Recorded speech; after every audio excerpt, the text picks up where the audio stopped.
if you're not sure. Listen to your gut.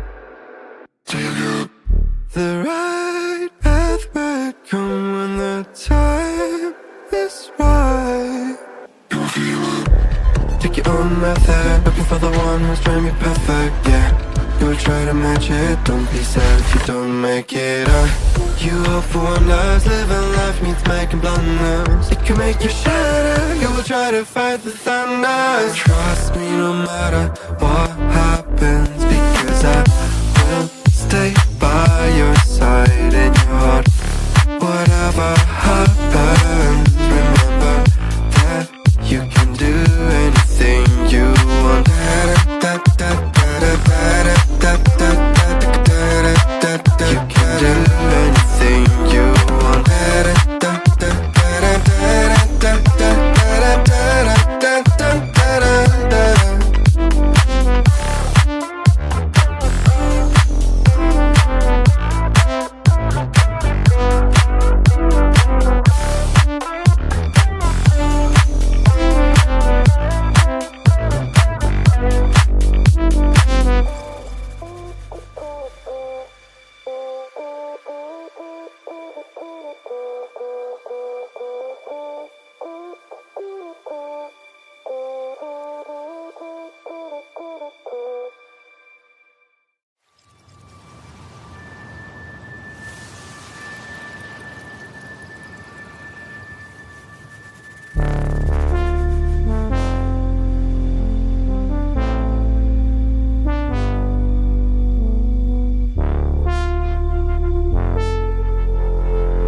Looking for the one who's trying to be perfect, yeah.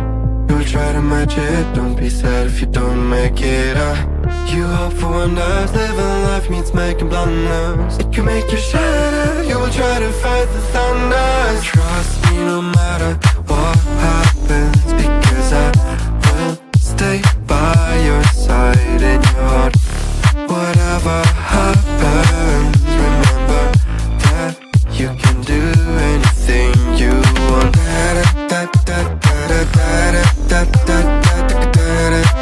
You can do anything you want.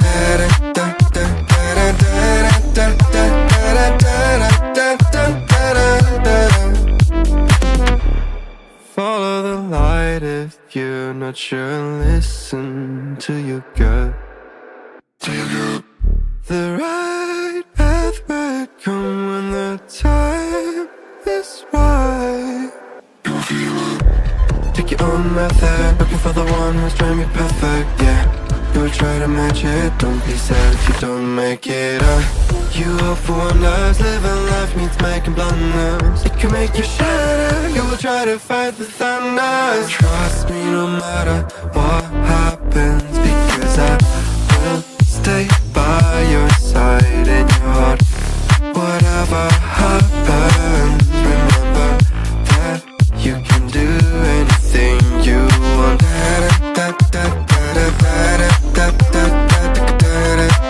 You can do anything you want.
out there looking for the one who's trying to be perfect, yeah.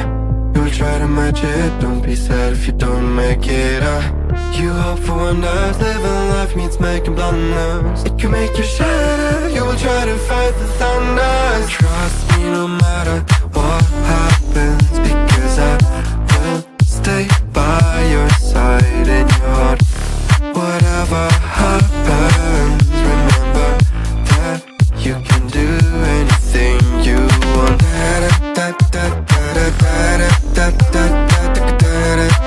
You can do anything you want.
Well, good afternoon, everyone. Welcome to the ROG Showdown series presented by ASUS Republic of Gamers, powered by Intel, and with our shopping partner Amazon. This is going to be Bullet on the desk with me joining alongside. It's going to be, of course, one more time, Shashank, aka Raider. So, Raider, how are you feeling today? And of course, welcome to the show, buddy. Well, for a fact, I'm feeling absolutely amazing because then again, this is the grand finale. We will get to see some high spirited gameplays, Yeah. but this is not your conventional play. We are not going to see those matches where you are going to get your support from the teammates because this is a 1v1 Yes. showdown. You are solo, you're dropping solo, you are surviving solo, you're getting that chicken in a solo. In the PUBG PC arena, things can change very drastically. So, definitely have to see how the game goes on from here. Yeah, definitely. Like you told folks, like Raider told folks, it's going to be an 1v1 entire situation. So it's more of like everybody is down to himself. Everybody has to play on their individual roles. Everybody has to be on their toes every time around they step on the map. So yeah. We will also taking a look at in some time that how the maps are going to be and how the entire situation is going to be, how many actually players are coming into play, because as far we have got the details from them, total of 204 players did join in to play the qualifiers, and this today for the day itself is going to be the finale, and only 60 of them, I mean like 60 of the total players are only make themselves just able to qualify for the finale. So we'll be taking a look at now at the player list, and yes, we have them right on our screens. It's going to be Eddie, it's going to be Bad Raga, it's going to be Sanides, it's going to be Hydra Flick, Gotham Gains, Atal Pusher, Translucent, Brute Bliss, Crazy Anikate, Ghostia, Fukmi, Sumar Sony, Adarsh, Excellent, Crazy Rude, Azzy Gaming, Hellcast Theory, Deathrex, Assassin Devil, Coffin. Well, for a fact, I would like to let's say elaborate one more thing that 204s, 204 players that have registered in this particular scenario, they were divided in three groups, and out of those three groups, each particular group has given us top 20 players, and these are the top 20 players presenting from Group A, B, and C respectively. Talking about Group B, we have Kaushik 7008, and then eventually we have KitKat, we have Rachit, we have Yeah. Kolio coming to the scene, we have RPG, we have Odin, we have Kilua, it's Mr. Black, Jumbo, Michael TV, Zitfears, Programming Esports, I'm Ghostly Boy, Voyager YT, I continue, I am Killswitch, Naughty, not Tommy OP, and then eventually we have Ken Paushia and many more players coming into the picture. So definitely have to see how this A group, B group, and C group have provided us the table toppers and what kind of competition these individuals are going to bring into the table. Because then again, you don't see that much of a 1v1 showdown coming back to the game of PUBG PC. Yes, it's a battle royale game. We do oftentimes see a 4v4 scenario, duo versus duo, but then again, solo versus solo is kind of very, very interesting. I definitely have to see how the players are going to play, and eventually, whenever the map comes in, be it the Sanhok or the Vikendi map or the Wrangle or Miramar, whichever map comes in first, it is obviously going to enlighten us how these particular players are going to perform. Because remember, guys, only the top five players out of these 60 players that you can see in front of your screens are going to get the prize pool chunk of 1 lakh rupees. Obviously, it is going to get divided in respective fashion of being the winner and then the run up, and then the second run up, then the fourth and fifth position. But yes, the 1 lakh rupee prize pool is something of a very big stake coming in from this beautiful Asus ROG Showdown series of PUBG PC. Yeah, definitely. Especially what we have seen in the past. We have been on some of the other PUBG broadcasts as well. Right? We have seen like a lot of guys, playing in on the squad versus squad. We have also seen some 2v2 or more like the sort situation going in all over the place, and other PUBG competitive tournaments like this. And kudos to everyone who's still putting in the effort, still putting in the entire money on the line for this particular kind of game, because PUBG back in the day in 2018, 2019, I mean, like I guess started the trend already started in, I guess, 2018, like the mid of 2017, if I'm not wrong. But just to be very concrete, I remember it was 2018, the year of 2018, 2019. This was the prime of PUBG PC in India. Everybody was so mad about it. We had so many streamers playing the game. We had so many content creators around it from our own region, and that was something really, really good to see. And the entire battle royale genre just came in after that. So yeah, PUBG is something very classic. Some PUBG is very something very classy in his own class. That okay, I'm the OG BR game over here, and everybody just came into the battle royale genre through our game. So yeah, that's one thing to see. And many of these actually players, like when we talk about the side of Killua, when we talk about side Hydrophilic, a lot of these names, I definitely cannot remember the exact name every time around then. But yeah, a lot of these players are playing in the game for a while now, like playing in the game from day one, when the game got released. So yeah, like I said, we have seen them later playing in a quad versus scenario. We Mhm. have a player seen them playing with the team. This time around, they're going to be solo. So yeah, every by himself now. every man by himself now.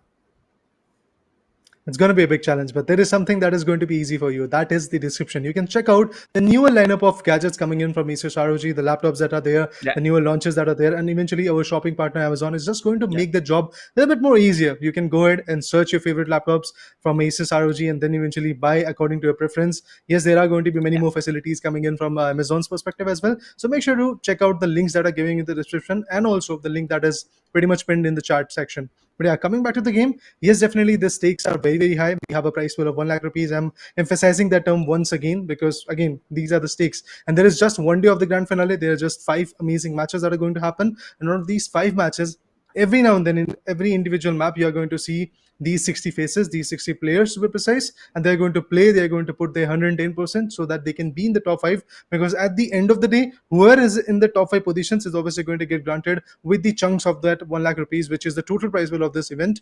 But apart from that, we have many more amazing games also coming to this IP. We have FIFA 23, if I'm not wrong. We have, apart from that, if I'm not wrong, we have got the Rocket League, we have CSGO, We we have have Rocket League, Dota we 2 have also coming to the picture. CS:GO, we have I guess Fortnite too as well. But for now, we got a confirmation first. We'll be jumping straight into the game, and sometime around now, I want to see which map are we gonna play first. And of course, it's gonna be the Vikendi. lovely map of Vikendi, covered in all snow white color. Let's see, the plane path is coming all the way from the eastern side, going on towards Sarovilla, and let's see where we see the entire players. We have a habit of saying teams. Come on, folks. We have a habit of seeing teams dropping in here and there, but we have to say solo individual players because every player is by himself in this game. Well, there is no second chances that you are going to get. If you get spotted, you are always easily going to get finished, eliminated, disqualified out of the competition, because in this individual map, yes, things are going to change drastically. And if you talk about the map, it is going to be very, very interesting because it's a very huge 8x8 map coming back into the future. And eventually, if you talk about the places where the clashes could be there, oftentimes we have seen players dropping in areas like Lumberyard, but no, there's nobody over there. If you talk about the Dino Yard area, yes, there are going to be some players jumping in that as well. Cosmodrome could be other interesting area where these individual players can go ahead, rotate, and then eventually loot up a lot. But player 14, I believe it's Mr. Black, has already got a beautiful SLR in the hand, and he's about to take some shots because in his vicinity there are a barrage of players coming in. There are multiple players who are going to play, and there you go. The shot goes in, 50 HP of the damage. Still not so fruitful. Has got the level 2 helmet. That's a good sign for him because he can retaliate back in the game if he really wants to go with. And a Mini 14 also coming as a blessing in disguise. That means, yes, he is ready for the combat, but eventually a AR or a SMG or maybe a shotgun like DBS or S12K can actually give him the upper hand. Yeah, we did saw the a little bit of western shift coming into the plane path, but that hasn't affected a team even a little bit, in my opinion. We already see the first zone coming in towards the areas of Mount Krizenik, Podvosto, taking a lot of eastern shift. I also believe that Raider, that from what we have casted other PUBG tournaments, that we have seen a lot of area getting restricted in the first zone itself. So that's happening in this game too. A lot of players are still running without any armor, any kind of weapons, and that's gonna completely give the advantage of the other guys. But there you go, Hellcaster comes in, takes on the side of Fazzy Gaming. And first kills also coming from a lot of players, dude. As we see, we in the lobby they were around 58 when we dropped in. Now it's going to be just 48. So 10 of these entire teams, or just to be precise, solo players have been already been eliminated very early in the first 3 minutes of the game itself. And like I said, as it is a solo game, you have to be ready with your armor. You have to be ready with your vest. Apologies. You have to be ready with your guns. You have to be ready with your entire inventory management thing going on pretty tight. If not, I mean, you are gonna get eliminated pretty early, dude, and that's exactly what's happening for now. You have to be ready with your utilities. If you don't have that, if you don't have the right adequate advantage, or should I say the attachments that you really want to go with in terms of the gun, it is going to be a troublesome situation. But now these guys have got the AUGs, they have got the G36Cs. That means the AR is coming into the action, and this is just the match number over. We will get to see many more action coming in, but there you go. Eddie finds one on Mansab, and he has been taken down with the M16A4. That's interesting. The tap shots are still working. The burst is still working. It's very interesting. This is one of those guns which is kind of out of meta when it comes to the close quarter fight. Yes, in the long range, you can easily utilize the M16A4 with the 6x scope or the 4x scope, which is kind of a conventional Mini 14 type of approach coming in. But then again, if you talk about Mini 14, you just have 30 bullets Also, at the same point, if you have got the extended quick draw mag in terms of the M16, you can easily go for 40 bullets and you can tap it out. You can go for the burst shots in the close range. It can be an additional advantage to you. But if we talk about Crazy 2 007, this James Bond has got the SLR in his hand. Apart from that, 60 bullets of 7.62 is definitely going to be very crucial when it comes to giving the damage. But at the same point, MK12, a very interesting weapon, not so useful when it comes to the long range fights. And also, if you talk about the close range one, it is going to be a troublesome weapon. So overall, if you talk about the control of a recoil when it comes to a particular gun, yes, MK12 is one of those guns which is going to put you in a very big hardship if we talk about the long range fights and also the close range. But then again, if you have nothing to play with, definitely MK12 can be the additional advantage that you can go with. Apart from that, AS32, a gun with the 5.56 MO caliber, not that damaging, but at the same point has got a good fire rate which you can easily utilize. But eventually you have to put some control when it comes to getting the recoil done. On the hindsight, with the PUBG, Geek God is trying to rotate, and from now he has I guess some different ideas to play with, because again he was in a very constructed compound before this location, so he's decided to go for some safer compound so that he can hold off for a moment, because again this is a solo showdown. You have to survive more than go aggressive. Yeah, I kind of agree with you right over there, kind of not. I do believe that it's the solo entire thing situation going in, that every player is going to be himself. I also speak of that they have to be ready with those third party coming in from these solo individual players, but you have to take those fights. I mean, you don't have your teammates over here, you don't definitely have those number of smokes, those number of mollies coming into the picture. But I again feel that yes, if you are confident about taking some gunfights, if you're confident about where the players are going to be, where you are able to read that into right, I feel like you should go for the fights. Probably taking a rotation coming in from the lumberyard, if I'm not wrong. Yes, it's going to be the lumberyard area, the road which leads on to the cement factory, and then also connects the smaller island which is just right there toward the castle below the tower. For now, it's going to be momentum to take one kill, and it's going to be confirmation already coming in. It's going to be crazy Aniket as we spectate him right now. He has a Mini 14. He also has the M4 as well.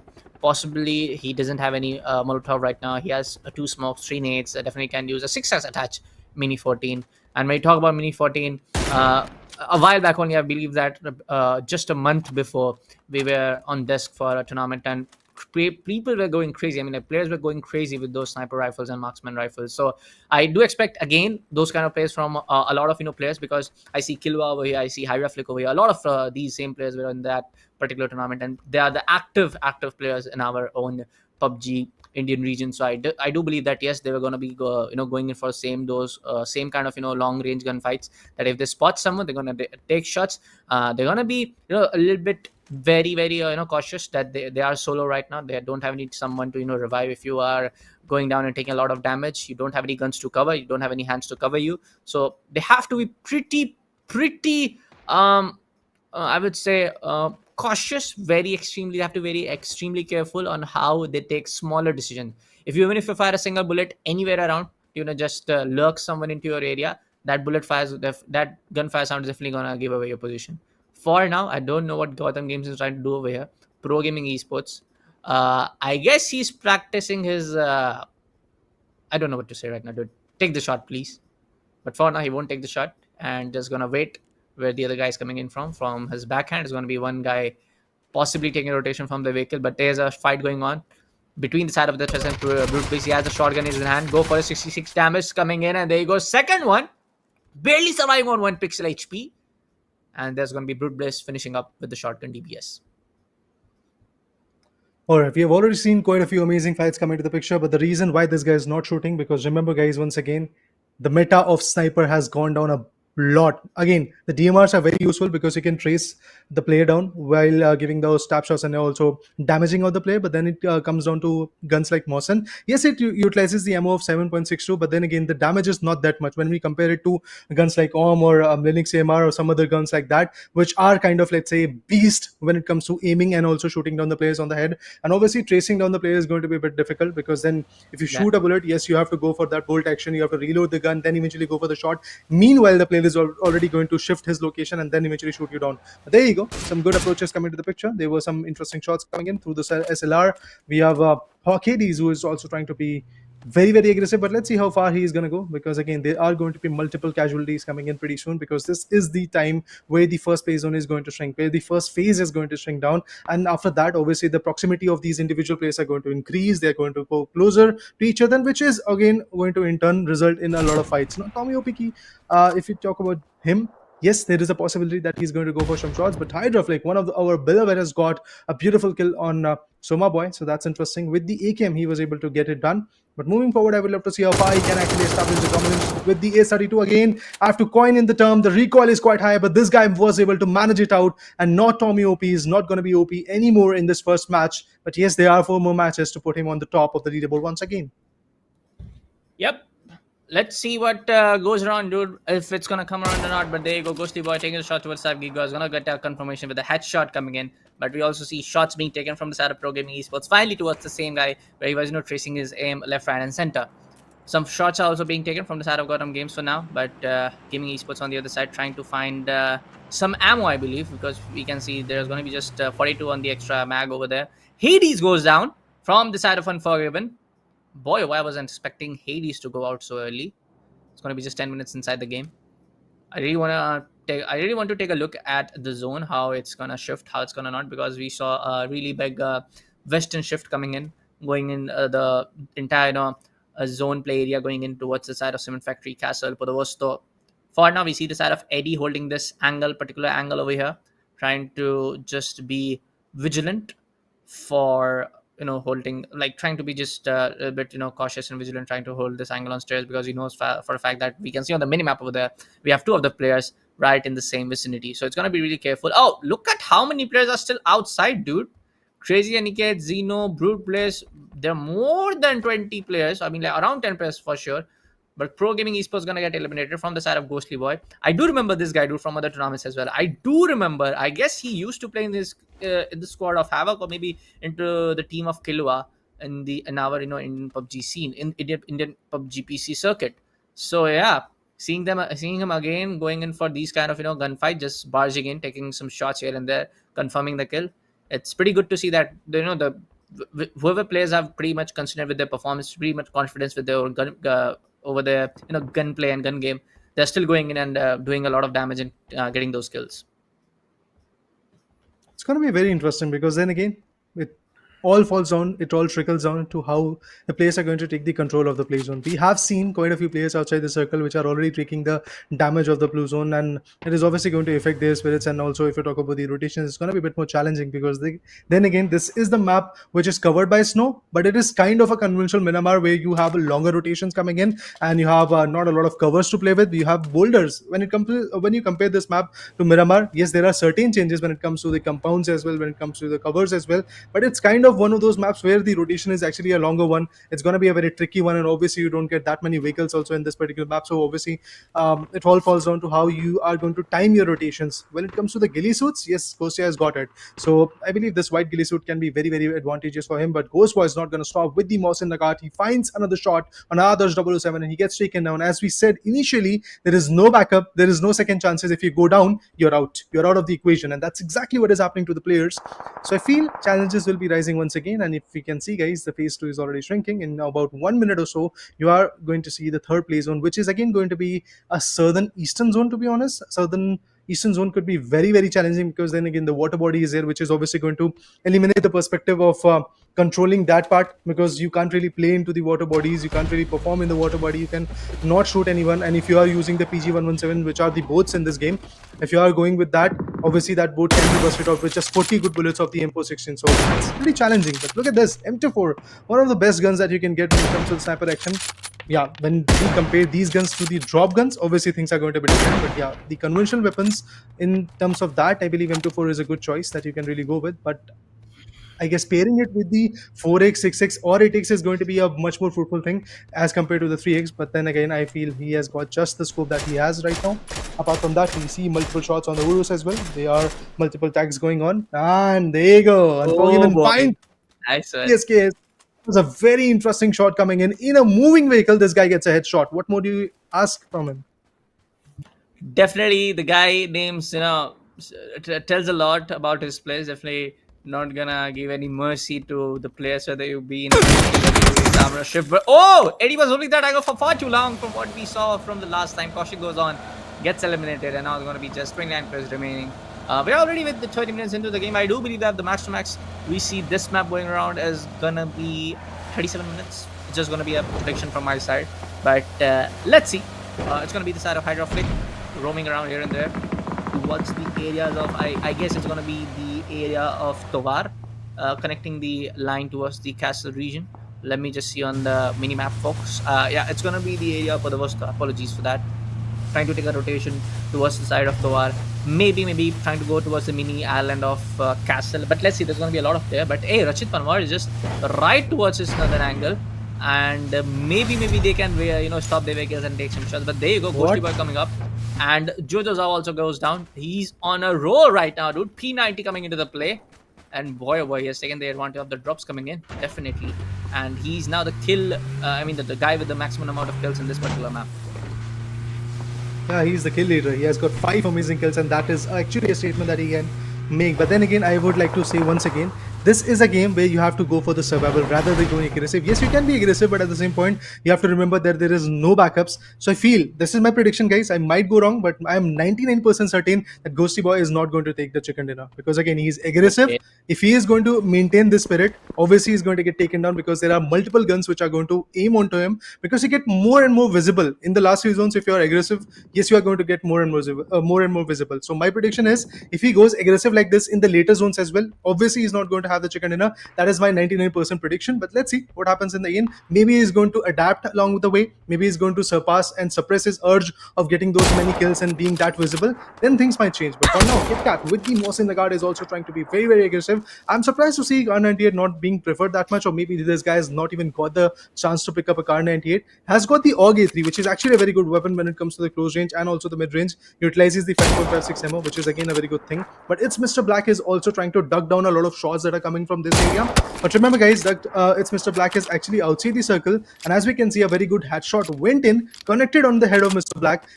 Took out the 61% HP, not enough to actually shut him down still. But yeah, the nades and throwables are now going in beyond the trees. He's trying to establish some dominance, establish some pressure. But if you are going to survive that far outside the circle, obviously the trouble will be high. But Eddie gets shot down once again with the AUG A3. Sandwich Slayer manages to sandwich him down and put him out of his misery, put him out of this particular game. It's Mr. Black on the other corner, is trying to heal himself. Meanwhile, if we talk about this 4-seater, yes, it's going to be a beloved choice for this guy to rotate back. But remember, it's a very vulnerable weapon and a very vulnerable vehicle as well. Why I'm saying weapon? Because you can crush down the players, you can slam, and you can utilize this vehicle to have a cover as well. You can utilize this vehicle as a shield. You can utilize this vehicle as a damaging aspect of this particular game. But then again, look at this, just 40 or 50 bullets can easily burst out this vehicle in flames and put you down as well. So Crazy Aniket is definitely trying to put some pressure, has got the red dot on the M416, kind of a good choice. But then again, if you talk about his vest and helmet combination, he has got the level 3 vest, which is going to save him a lot. But then again, if a headshot comes in, he is going to get taken down because it's just the level 2 helmet that he has got. Yes, my friend. Yes, there you go. Kilo gets another one. It's going to be the side of the player Crazy Aniket to go down from his side. But for now, it's going to be really, really, hard for a lot of guys, man. See, I completely, like I say, I kind of agree, kind of not with the statement which you gave, bro, that they have to play a lot in terms of survival. But what about the kill points? Of course, there are going to be kill points coming in. It's going to be a matter of fact that, yeah, you cannot just go around, you'll get to see. Yeah, so I just feel like they have to get those kill points if it is there the case. If not, I totally agree with you. Yeah. So I just feel like, yeah, they gotta get those kills. They gotta get those kill markers right in their place. But for now, I just feel like a balance is definitely something very required when we're going into the second game or third game. Exactly. But I do feel again, man. If the guys are going in for the aggressive plays, they're getting top 4, top 5. It's more than done. It's more than enough. Well, in every single match, you can't really outperform everybody. That's why I did say that I'm 90% sure, 99% sure that Ghosty Boy might not be able to secure the chicken dinner in this particular game. I'm not saying he's not going to get a good position when it comes to the leaderboard of the first match. But yes, before talking about all of that, we did saw A beautiful shot in a running vehicle coming in from ahead of Kilwa, which was absolutely amazing. That was the second kill for him. It was just so amazing to watch. We will get to see that in the highlights, I believe. But apart from that, the nades are going in. Look at that. The frag nade is obviously going to eat a big chunk of that HP. Gotham Games Whitey on the other corner manages to take down Rachit Panwar. Another big giant in this lobby has been slayed. Hydroflick on the hindsight with just one kill. He is still moving forward to get more and more. But let's see how far he can balance himself out, because Snowstorm is already coming, which is obviously going to put a lot of pressure on these guys to rotate back and get some good areas to close up with. But on the hindsight, if you talk about Killua and Hosi, I believe they're pretty close to each other. So they might be a good tussle going on pretty soon when the zone pushes them out of the equation. Because as we can see, it's just 15 or 16 seconds more to go. After that, the 4th zone will be getting cumbered down. And then you will get to see the 5th zone marker, which is again going to put a lot of pressure. It's kind of a situation which is just going to get, let's say, escalated a lot. You're not going to stop here. You have to move into the circle. Every now and then the timer is going to tick, and the next play zone, there you go. Proceed to the play area marked on the map in just 1 minute. That's all you have got. But now M79, a very good launcher gun that you can easily use. The primary weapon is here. It is getting utilized, and we can see some smokes and some other utils are being utilized with that. And X-Ghost here, if I talk about him, he's also holding a very good angle beyond the boxes and the broken wall that is there. He's trying to create the cover out of it. There you go. He gets spotted, has got the ghillie suit. This will be very interesting to watch. And he's actually trying to move forward. He's trying to actually rotate. He's actually in the vehicle. Thanks to the API guys, we can clearly see where is he. Yeah. But now the players are moving and things are changing rapidly, as you can see. Circle is going to come pretty soon. He really wants to hunt him down with the AUG-3. He peeks in and a drop shot comes in. With that, he shuts him down. A beautiful headshot at the end. Ghostia gets taken down. Unfortunate, but yes, that's the harsh reality that we are going to witness. Zone R9 on the other corner with the barrel, one of the best weapons that you can get when it comes to the 7.62 ammo. But then again, if you talk about the recoil, it's kind of high and you really have to go with the attachments. So let's see how useful he can make this weapon in his own aspect. You have to wait and watch, folks. But now, for now, it's going to be really close quarter gunfights for back-to-back, what we're seeing in. But we are able to see in the map of Vikendi. There you go. Rocket's giving a lot of audio cues. He speaks a little bit on the wrong side. It's going to allow the other guy, Zone R9, to just get on with it. And there you go. He goes for the confirmation. Rocker goes down. And it's going to be a pretty usual kill for the side of Zone R9. Talking about the side of KX Jumbo, we can see he's looking in towards the area of the hoster, just on the edges, but you can see also the zone going and shifting entirely where the entire Hurricane is at. But for now, I do expect some more of those shotgun plays. I also kind of expect more of those the situation favoring in all of the players which are trying to just go for those kills. I do believe that this particular Hurricane is also affect a lot of vision. Slowly, the damage is also going to be there, as we can see from the side of perspective of KGX Jumbo, right, Raider? Yeah, definitely, it is going to, let's say, hold you off a lot. You are not going to rotate a lot, and obviously it is going to eat a large chunk of your HP. So that is something which this guy has to really avoid. But Jumbo for now is just holding off his own angle. On the hindsight, Hydroflick unfortunately gets taken down by Rizvi. This was a very good pick with the AUG-3, and I do feel that more than M416s, players are going for the AUG-3, because then again you get that higher superiority of damaging, and also the fire rate is kind of, let's say, a little bit higher when we compare this to the M416. But then again, M416 is a fruitful weapon when you talk about the stability, when you talk about the attachments that you can easily utilize with it. But yeah, let's see how Jumbo and his teammates are going to move forward. I'm talking about the teammates because yes, we can see in this Hurricane, in this snowstorm, there are multiple other players who are stuck and they are also getting damaged. Yeah, there you go. I continue is also continuing to just patch himself with the band-aids. So he's more than ready to fight back pretty soon. Has got the MP5K. He's waiting and eagerly holding a very decent angle, because whenever someone pushes, he is not going to clear away that often the stairs. And this angle can be very fruitful because he's the defensive one. He's obviously going to hear all the audio cues if somebody is pushing through the stairs. So he might be able to shut him down. But for now, as we can see, Zeddy Momentum is also going to hold a sweet spot. Whenever someone opens the gates, he's going to get blessed with this M416 and the spray that will be coming in along with it.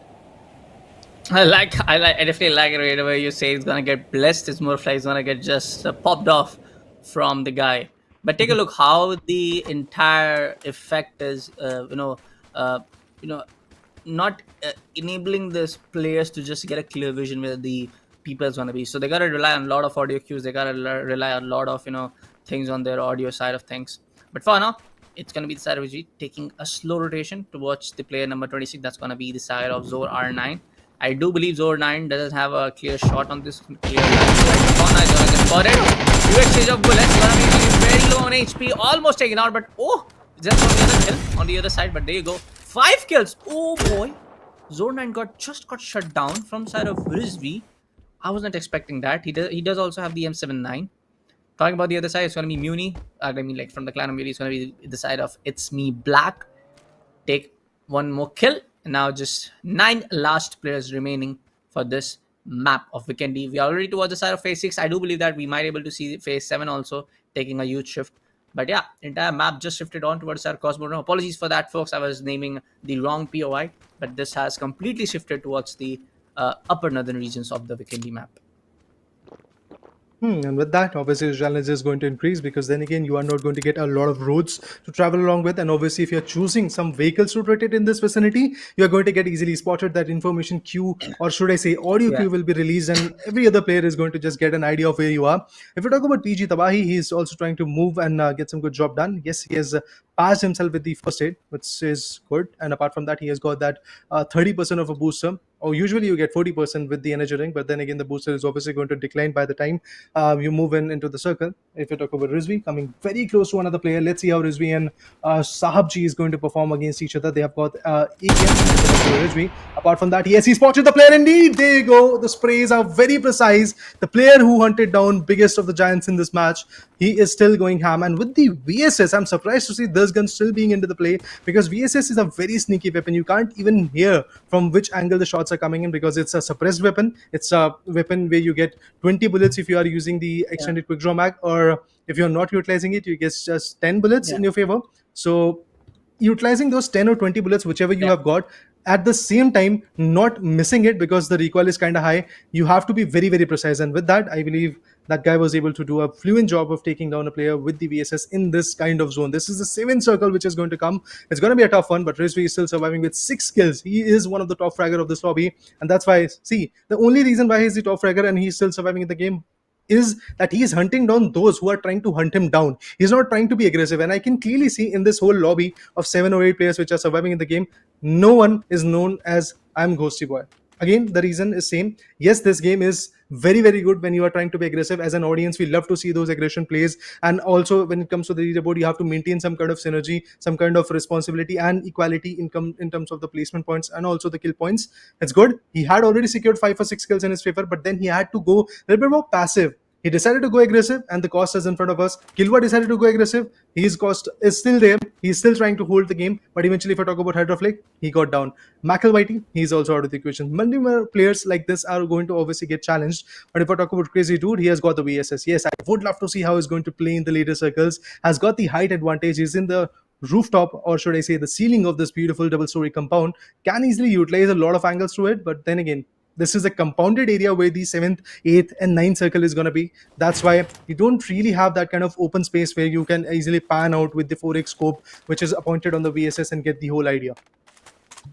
Yeah, crazy guy trying to go for some crazy plays, I do believe. But for now, he is just trying to play a little bit safe, be in the cover, have that height advantage, have that vertical advantage to your favor. But for now, I do believe that he's trying to get some more intel as he scopes here and there, left, right, and center.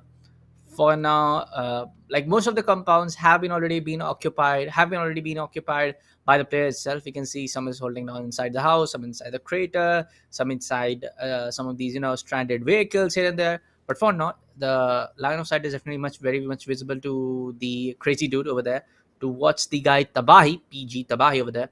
So he might take some shots, might take not, but most of the guys are just gonna wait, dude, unless the circle, the entire zone is gonna just make them go outside of their cover. So they gotta move their entire position kind of fast, kind of slow. But for now, they gotta be really, really careful. Even the slightest of you sprinting on, going here and there, opening doors can give a lot of audio cues to watch your opponents. And there you go. I believe Crazy Dude's information is already relayed, because in this same vicinity where he's standing right now, yeah, there you go. In the stairs, we have another player who's patiently waiting for him. Whenever he makes a move, obviously he's going to get shot down, because, yeah, you don't get that kind of challenges. You don't get that kind of, like, let's say, angles that often. for now. Definitely, other players are also in a very closer angle. You talk about Unforgiven and Momentum; they're also pretty close to each other. Momentum is still holding the same angle that he was holding in the Blizzard zone, where you get hindered with all the audio cues. There is no audio cues that you're going to get. Obviously, you will get somehow some audio cues, but then again, it is going to get suppressed, and you can't really maneuver the vehicles when it comes to the Blizzard zone. And obviously, the vision is going to get hindered, and every single second, you are going to get consistent damage with the particular perspective of the Blazer zone. So now the Blazer zone is out of the equation. These players are kind of comfortable, but at the same point, like let's say biting their nails, because it's a surprising situation where from last two play zones, if I talk about the seventh one and the eighth play zone, there are still 7 players surviving, because again, coming back to the fact of a compounded zone being delivered in this scenario, you can't really make a move. If you try to be over aggressive, if you try to come out of the building, obviously your information is going to get relayed, and at that point, players like Momentum, Unforgiven, and all the other players like Kilwa, Crazy Dude, they are patiently waiting for their moment, their spark to come in the game, and they can hunt you down. 29 minutes have already surpassed, and we have seen, I believe, if I'm not wrong, a downfall of 51 players. Initially, we had 58, if I'm not wrong. So now we are left with just 7 players. Let's see how the play goes on from here. Because if we talk about PG Tabai, Yeah. he's kind of on the edge of the circle, and apart from that, Rizvi is also on the edge of the circle. Due to this drone perspective, we can clearly see how this whole scenario is trying to pan out and where the players are, which angles have to be covered. But look at this, Rizvi's helmet is very tagged at this point. If he receives a shot on the helmet, obviously the helmet is going to get broken down, and there is not going to be a lot of useful scenario for him. And if you talk about the AKM, a very unconventional approach from his corner. He has appointed a 2x scope on the AKM. You really have to be very precise with your mouse, because the recoil is going to be way too high. There is no such attachments which is going to help you while controlling the recoils. Yes, you can go for the compensator or the suppressor to be very good in the close range, but then again, if you talk about the long range or the mid range, AKM is not that effective. Yes, you have to go for the tap shots, the burst ones. Maybe the other team has got, the other individual player has got the M416 or some other weapons like Mini 14, who can be way more precise and also way more strategic when it comes to the plays. But for now, Momentum has got all the information. Definitely, there is a huge chunk of information that has been relayed. But this nade didn't even came from Momentum's perspective. This nade is coming from some other angles, and he's trying to punch him Yeah. down. But look at this, the nade had the massive damage beyond the other side of the wall. But ASMR Havoc Kilwa has been picked off. Interesting with the VSS. Crazy Dude still finds him very useful, and one more aggressive player is out of the equation. I'm still waiting how Rizvi is going to perform in this game. Definitely. I mean, Momentum was Momentum. he just gave up, or maybe he was AFK. I'm not really sure Yeah. whether he was AFK or not, but he just gave up, dude. 5 players remaining right now on the map of Vikendi. We can see some chase of mouse and kite going on between the side of Crazy Dude and the side of Continue. Crazy Dude is gonna just open up the Oh, doors. oh, He's oh, just oh. ready with the DPS. Smokes are getting cleared straight on the face. He Yeah, goes there you down. go. I Continue will be going down from the side of Crazy Dude.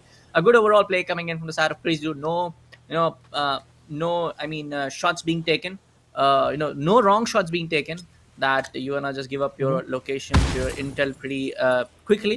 Although the footsteps must have heard from this, must have been there from the side of I Continue, that we did not anticipate over there.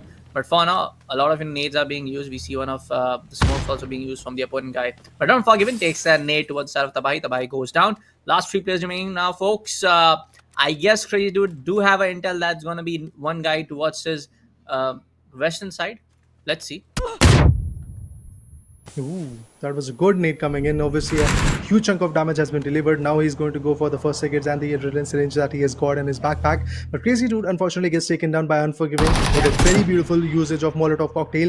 He takes him down, and with that, the winner chicken dinner is going to come with 7 kills. Rijvi is the one who was very precise with his aim and also very cautious about the fact that he has to hold off his grounds. He was not that aggressive. And if you talk about the later stages, yes, he was trying to hold off the edges, which is actually very, very good when you talk about 2 specific maps, Miramar and Vikendi. You have to play for those edgy gameplay. And if you are in the map of Erangel, Vikendi, sorry, my bad, Erangel, Taego, and Sanhok, in these 3 maps, you have to actually hold a closer area in the particular vicinity, in the particular circle, so that you can have a defensive perimeter. And oftentimes, yes, the later zones like 7th, 8th, and 9th zones are obviously going to move out of the compounds that you were holding. Then the challenges will rise. But initially, if you really want to perform, yes, this is the kind of play that has to be there. And Rizvi, congratulations on securing the first winner chicken dinner in this ROG Showdown series, powered by Intel, and the shopping partner being the Amazon India. But yes, for now, this victory is not enough. You have to be consistent in the next 4 matches as well if you really want to go for a long run, and if you really want to become the champion of this ROG Showdown. Yeah, and for now, dude, we were expecting. I was personally expecting the guys who were going all with all guns blazing out, left, right, and center to be the winner of this particular map. But it's gonna be Cyrus. We was very much careful. very much on point with his decision making, whether you want to take some fights or not, whether you want to just push on to some team. And for now, the Vikendi map has been won. The winner chicken dinner goes on towards the side of Rizvi. Quite interesting play, to be honest. Yes, we did saw quite a few aggressive plays as well. We did saw some giants being fallen.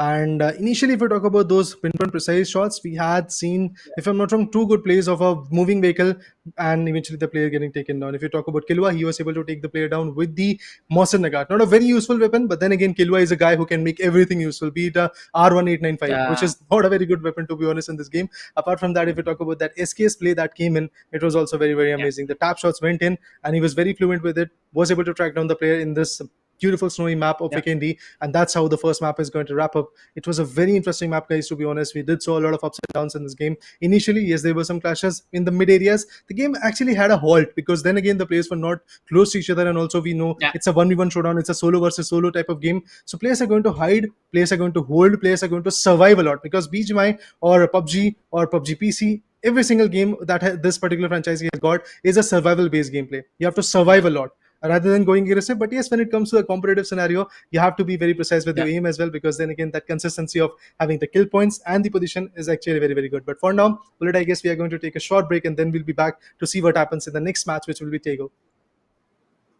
Follow the light if you're not sure. Listen to your gut. The right path would come when the time is right. Take your own method, looking for the one who's trying to be perfect, yeah. You will try to match it, don't be sad if you don't make it up. You hope for wonders, living life means making blunders. It can make you shatter, you will try to fight the thunder. Trust me no matter what happens, because I will stay by your side in your heart. Whatever happens, remember that you can do anything you want. You can do anything you want.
Well, welcome back, everyone. Welcome back to the ROG Showdown series presented by ASUS Republic of Gamers, powered by Intel, and of course, with our shopping partner Amazon. Right away, we are done with the first map for the day. Vikendi is done, dusted. We saw Rijvi taking some good kills with 7 kills, 7 frags on board. He did got the winner chicken dinner itself. But I do again believe that, of course, on how you said that it's going to be in solo survival play. It's going to be in some players going rapidly just to take some kills. I completely agree with the fact that they have to be on a very balanced kind of performance. But yeah, what you expect in the upcoming map of Taego? If we talk about that map, I believe things are just going to drastically change in it, because then again, you are going to have some dense metropolitan cities, and you will get to see some beautiful compounded areas where the fights will be there. Yes, the greenery will be there, replacing the old snowy terrain that was there in the map of Vikendi, which was the previous one. So yeah, things might be a little bit more different, but we might see some more drastic changes into the play. We might see some different calibers of play coming into the picture. And apart from that, you talk about the gun combinations. I feel in that the Info 16 DBS, and along with that, I feel AKM is going to be three of those guns which can be very, very beneficial if we talk about that particular map. It's a 18 to 8 kilometers map. It's a big one. Again, the rotations are going to be very, very interesting. Have to see how those vehicles are going to come into the play, because we have not yet seen in the map of Vikendi, but that the use of vehicles were there as a shields. But I guess this is just the first match that has happened. There are four more matches, including the Taego one, which we are going to witness pretty soon. So there are some other type of district plays that are going to be there in each every single map. Things are going to change drastically. Yes, we are done with Vikendi. We are going to be done with Taego after this one. Then we are left with the Erangel, Miramar, and Sanhok. These are the three OG conventional maps through the start of this game. Erangel was the one, then came the Miramar, then came the Sanhok, and eventually Vikendi. And after that, Taego is also the newest addition if you talk about the complex scenario. This is going to be a very interesting day, to be honest, for me.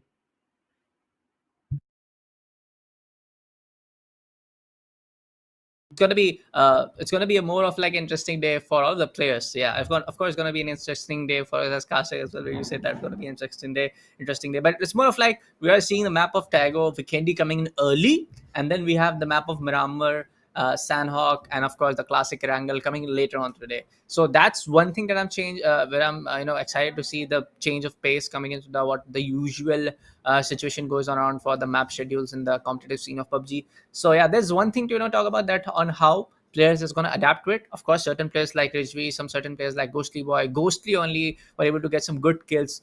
But again, it's going to be the same usual thing. Every by himself. There's going to be just solo players looking out for themselves. So they got to be very careful with their decision making. They got to be really careful on how they want to take fights or not, how they want to change the entire scenario, how you're going to win gunfights. Basically, what I'm trying to say is. So let's see what goes around. Definitely, guys, we have to see how the challenges are going to increase, because in the previous matchup, we did saw quite a few stars who were shining bright when it comes to their aggression. Apart from that, we did saw some other players who were on the surface trying to hunt down the players and trying to survive a lot. I'm going to talk about players like Kilwa in this scenario. I'm talking about players like Michael Whitey, Hydroflick, who have already their own past experience in this game. They have been in this scenario for a very long time period. They do know every nook and corner, every crevices that we have. Specifically, if you talk about the map of Erangel, Miramar, and Sanhok, these are the three maps where I believe these giants are going to be very, very useful, because then again, you have your preference. As a competitive player, I don't feel everybody has to have their preference of which particular map is the best one for them, or which particular map they will have to grind in, because if you are a competitive enthusiast, you have to grind every single map that is there in this game. Yeah. And also the maps that are not there in the competitive scenario can also give you an edge. While practicing it, you can have an information or an insight of how you can be the best at the close range fights. And eventually, if we talk about the long range ones, things are going to be drastically changing, because when you talk about playing this game in the PC scenario, things change drastically. Because if you talk about the PUBG mobile version, all you have to do is just hold that phone, put on your gyro, or maybe if you're not actually using gyro, you have to go for thumb or claw. There are different patterns that you can utilize. But eventually, if you talk about the PC scenario, things are a little bit more different. In the close range fights, there is nothing like a gyro. You have to go with your mouse with the sensitivity that you have got. Apart from that, the keyboard play is also going to be very important, because you have to crouch at the same point. You have to be prone. That has to be very useful, because if you remember in the 7th circle in the previous map, Kilwa was the one who was able to shut down ex-Ghostia, if I'm not wrong, who was utilizing the ghillie suit, who had the guns like AKM in his hand. He was able to take him down with the only convention approach of going for a crouch shot once, and then eventually when the first bullet got connected, he straight up went for the prone shot. Because if you go from a vertical position to a horizontal one straight up in a span of 1 or 2 seconds, obviously that aim is going to get choked. Aim is going to get like a little bit more jiffy, and that's exactly what happened to the guy known as Ghost almost. Yeah, he was unable to aim onto the body. He was aiming for the head, but eventually the head was not even there. In a blink of an eye, the player was already prone. That's how the changes are coming in. This is all about the meta that is being established. This is all about how the players are trying to change themselves. But when it comes to the DBS play, yes, in the close quarter, you do see a lot of fights with the DBS. You do see a lot of fights with the UMP45. You do see a lot of fights with the MP5K. But that has not been the case in the first map. Yes, we did saw a lot of DBS plays. At least 4 or 5 kills were there on stream, which was there with the DBS kills. Obviously, we were unable to get every single feed of how every single player got eliminated, because then again, there were 58 players. Things changed drastically. But yes, talking about the Taego map, yes, we do have the information that the map Yep. has been started. And as we can see, it is starting from Gangneung, a map which represents the South Korean environment of 1980s, 1990s. So let's see how this beautiful region is going to replicate the game that was there in the first map of Vikendi. Yes, sir. Our professor, Mr. Raiden. I'm gonna call you a professor. How you gonna, tell about us the history and geographical status? I mean, Okay. should I call you, should I call you Professor Raiders Plays or Professor Shashank? How you gonna address it? Tell me. Professor Raider will be good enough because that's my stage name. So yeah, there's a... Professor Raider. I mean, like, sounds good too. But for now, folks, yes, jokes apart, we did saw, the plane path going in from the western region towards the eastern side, and the teams. I mean, like, the players won't have any kind of trouble, I do believe, dropping towards the side of Palace, dropping on towards the side of Yonkeon, Shipyard. I mean, we don't see anyone dropping towards exactly on Shipyard. The point of what I'm trying to say, it's not going to be a trouble on how the plane path is going to deviate into a huge southern or northern shift. It's more of like the plane path is just right there in the center, and you can just drop along the vicinities around it. But hey, the gunfire's already started. Mr. Blades gets one, X also gets one, but the first zone that also appeared and gonna favor on the side of Ho Yang. Well, yeah, the first play zone is going to be very, very crucial. We do see more and more utilities being utilized, and Zeno finds one beautiful pick with the info section without any attachments. He was able to do it because, again, in the initial circuit, if you talk about the first 5 minutes or first 1 or 2 or 3, maybe let's go with the 5 minutes marker, you really don't have the control on the utilities that you are going to get, because you are actually in a scavenge hunt, meanwhile also avoiding the drop dashes that you might have. That's exactly what a lot of teams, a lot of players individually in this 1v1 showdown are going to face. If you talk about Hyder Flick, he has gone for a very safer approach. There are just 4 or 5 compounds that he has got that he can loot, but again, that loot is going to be fruitful enough. And on the hindsight, Brute Bliss goes for the info section with the 4x. These tap shots can be very, very useful, but then again, remember, he's actually in a compounded region. You can't really go ham with the full 4x scope being opened, and eventually you can not really take down the particular player. So it's going to be a big challenge for him to really shut down these guys. I would love to see how definite he's going to be when it comes to taking those picks in his favor. But yes, there will be many more challenges coming up in the closed circuit. We will see more and more fights beyond the Godok region. I feel there are at least 3 or 4 players who are there in this vicinity. It's a big one. It's a 8 into 8 kilometers of a map, which is obviously going to ignite a lot of rotational fights, or a lot of late zone rotations as well will be there. But look at Starboy. Has got a vehicle, but eventually was unable to get even a single weapon. Now he's got the S686, a very good weapon in the close quarter, but you get only 2 chances to shut down an enemy. And if that enemy has got the level 3 vest, level 3 helmet, you are in a trouble. Yeah, man. And for now, talking about the side of Starboy, he is going in for the AKM. We also see the side of Mini 14, but no scopes for now. They also, he gets the scope. He's going to attach the red dot towards the AKM. I'm going to use the 4x on, of course, the marksman rifle over there. But talking about the side of, kill feed, there you go. Notial gets one. Mr. RPG will be going down very early into the game again. I guess Notial also went down pretty early in the first minute itself in the last game too. So they got to be really, really careful on how you want to play from now on towards the map number 3. Because a lot of teams, a lot of actually players. Apologies, folks. We are saying teams again and again because we have a habit of casting and just seeing the entire flow going on with the team versus team scenario. But for now, yes. The point what I'm trying to say was, yes, players need to be really careful when they're getting eliminated in the very early into the game, than how you're gonna make your entire stands in this particular tournament, because there's gonna be 1 lakh rupees for the grab, and of course, top 5 players in the entire scorecard will be getting the share of the prize pool. But for now, as we expected, the side of Brute Police, he's taking a rotation towards the side of Godok area, trying to go someone to go inside the buildings, going in to check for some loot here and there, and the loot phase is still just going on. I do believe that. The players who are not close, players who are not very much into the close quarters from each other, the loot phase is going to go up till 10 minutes, man. Yeah, definitely. Like eventually, if we talk about the more conventional maps that we usually see into the scenario, yes, you are going to see at least 10 to 12 minutes of a loot phase going in, where teams are going to be a bit more adamant, best. Again, I'm talking about teams because when it comes to the PUBG PC scenario, you will get to see a lot of squad fights coming in. But for now, it's a 1v1 showdown. ASI Gaming is actually in a big trouble. 22 HP being already dished out. Yes, there were some decent shots coming with the Mini 14, and that's why I do say having a DMR is a blessing in disguise when it comes to both the mid-range and the long-range fights. Because as this guy did, he was able to trace down the player. Meanwhile, ASI Gaming was trying to jiggle around, trying to get some good insight, trying to crouch, trying to be prone, trying to get some good ridges into the play. This guy was able to still tag him around and trace him, which was very, very useful for him, to be honest. But Vector coming to the use, I mean, when you are facing players like these, and when you are dropping in a vicinity where the red drops are already coming in, so I believe it is going to be a very challengeful fight, because there are going to be a lot of teams, a lot of players, a lot of individual fights which is going to happen. And in terms of that, I feel Vector is again going to be a useful weapon. You get 35 bullets using the extended quick draw mag, and in that particular scenario also, if you talk about the fire rate of Vector, it's kind of good. You can easily utilize it, but then again, it utilizes the 9.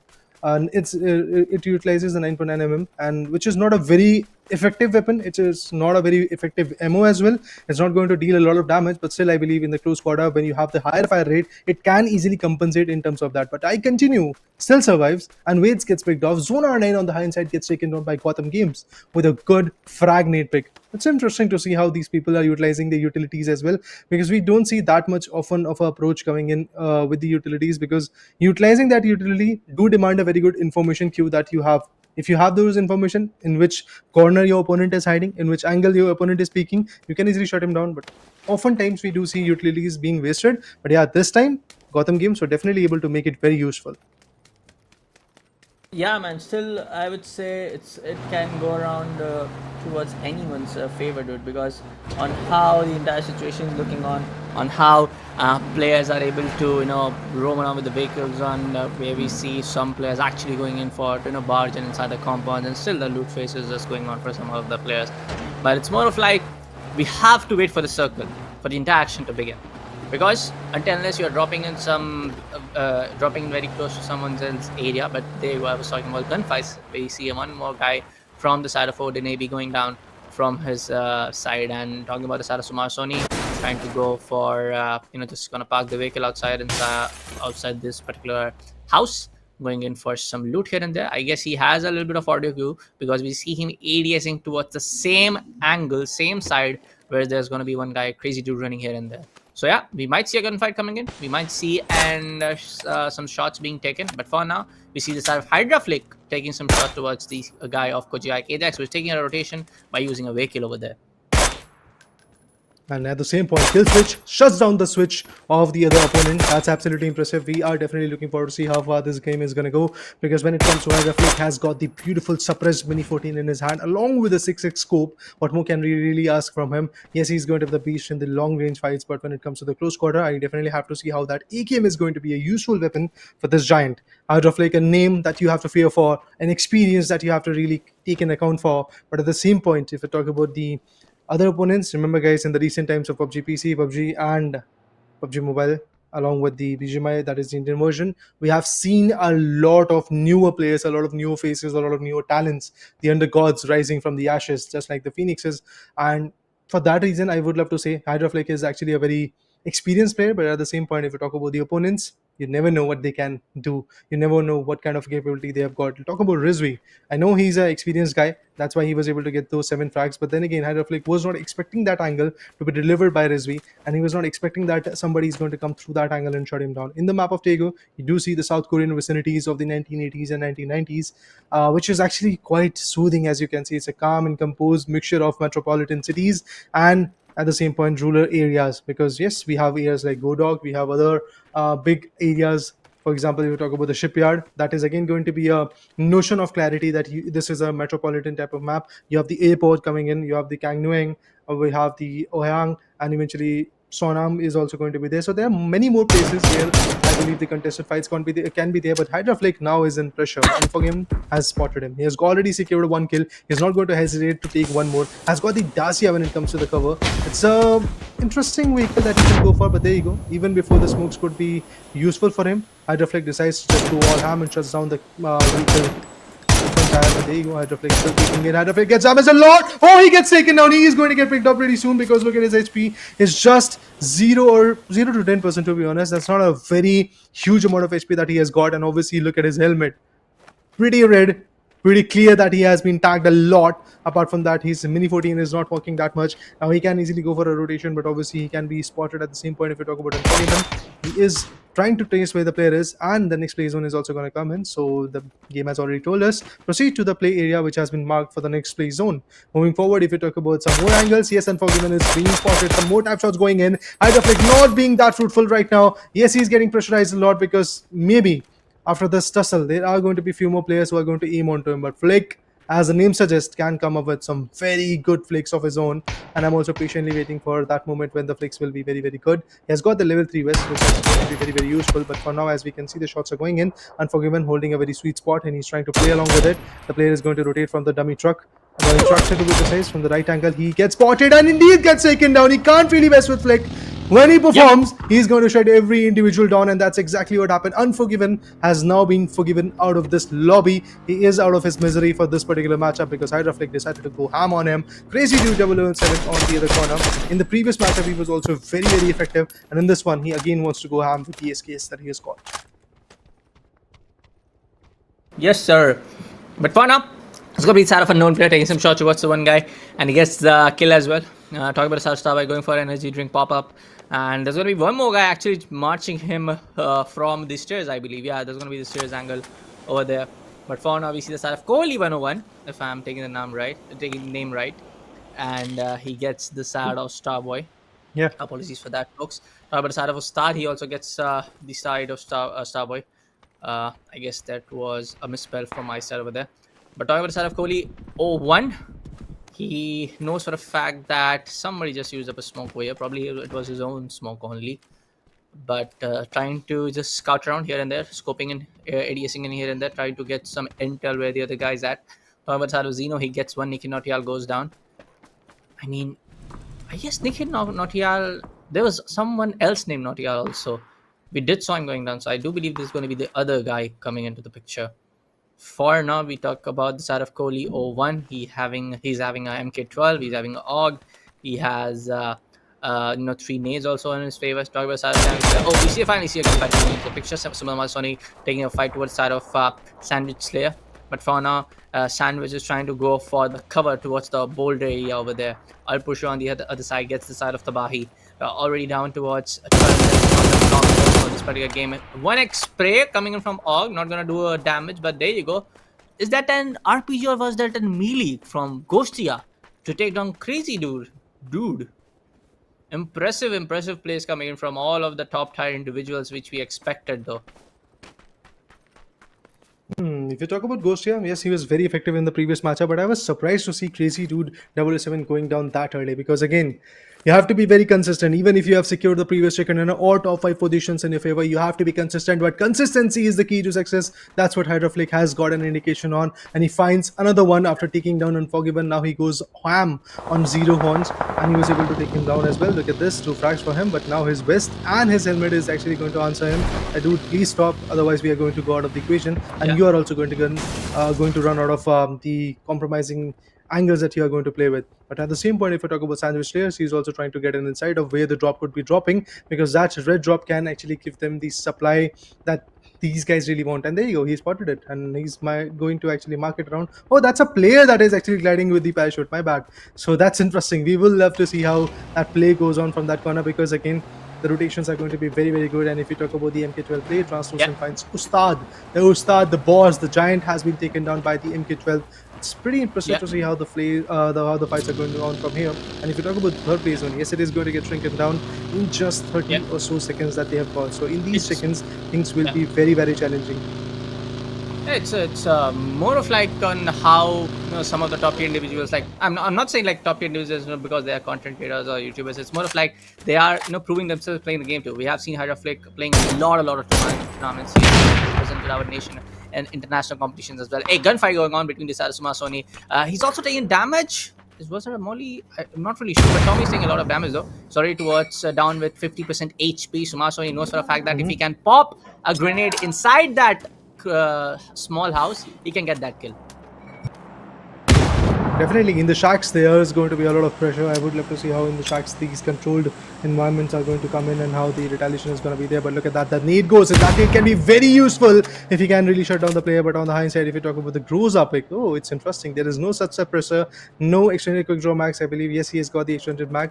Oh, maybe he has got the extended quick draw mag. Yeah, indeed, he has got it. But apart from that, when it comes to the suppressor, it's not there. And when it comes to the scenario of utilizing the Karna 88K, it's going to be very, very useful as well. But let's see how Soma Sony is going to play. He's coming in a very open spot. He can be shut down, but he's trying to achieve that cover from the boulders that he might be able to utilize. But now he smokes, and the flashbang goes in. Actually, that was the stun grenade that was very, very useful at the same point. Let's see if it can turn down the scenario in his favor. Goes for the MK12 because the gun is actually in reload, but not Tommy OP is still trying to hold his own edge. There is no chance that he's going to come out of that building unscathed. But even before that, there goes a nade, there goes a utility being thrown at the player. And from the right angle, there are some more damages coming in from Eddie's perspective. Soma Sony has to just run back to the same shack where the other guy was performing. And if I talk about Hydroflick, again in a big challenge because he's also being spotted from multiple corners. Eddie is the one who is going to get taken down by this guy. I feel like that there is a massive challenge that he's going to pose onto him. Let's see if that is a possibility or not. Eddie trying to rotate back to have a spot. Let's see if he can really shut down the place. But apart from that, Kaushik goes in ham with the barrel and takes the player known as Jumbo down. On the hindsight, Kohli number 1 also gets taken down by Kenpachi Ajax. That's impressive. That's impressive. The way the eliminations are coming in, the way the players are fighting back. And I do see all the players who were very, very good in the previous matchup are now kind of suppressed because they do know that if they go aggressive once again, it can cost them a lot. But apart from that, there is no such choices that you can't really hold till the end. You have to go out. You have to prove yourself. You have to get that consistent level of points. But look at this angle with the S1987. Bad Dragon was able to just have a sweet idea of where Hades is and take him down. Hades had the most superior weapon that you can have in the close quarter weapon when it comes to AR. He had the Groza. Yes, it was kind of undermined due to the lack of suppressor, but then again he had the Groza in the hand, but still he had no idea where the play could be and eventually got taken down. Lack of information, guys. Yeah, definitely a lot of intel coming, a lot of players, but we see a lot of players outside the play area, and that's can happen. A lot of damage coming in. Hey, Raji spots one, Rajipa one goes down. It's gonna be just 22 players alive in this lobby right now. Odin Navy is trying to fight off with the blue zone over here, bandaging wounds. Sorry, all of the healables coming into the picture. First aid being used. Fiber-Star RGB is down with the 42% HP. He will do the boost right there to just get the painkillers and all of that stuff. But for now, we see 21 players still alive. 17 minutes are right there on the clock. I do believe that, yes, again, it's more of like when the entire scenario is between on how the solo individual players are coming in. It's not like 2v2, 3v3, 4v4. It's going to be just one solo where, taking up the entire game for itself. But hey, Hydroflick comes with one, possibly getting another one towards the side of Sorrow YT. Eddie goes down from the hands of Hydroflick. And let me remind you, folks, Eddie is one of the top tier players from our region. No cap about it. I know that IGN very well. I know that name very well from our, I mean, Raider, you were there with you were there with me on that's onto that tournament as too. But talking about the side of Sandwich there, Golden Games YT pretty much down with the same vicinity, and Sandwich is going for an anticipation nade. Might do some damage. Yes, it will, in my opinion, but I don't see the explosion yet. So, okay, there you go. It's gonna be You'll get to see early. Still get to see it.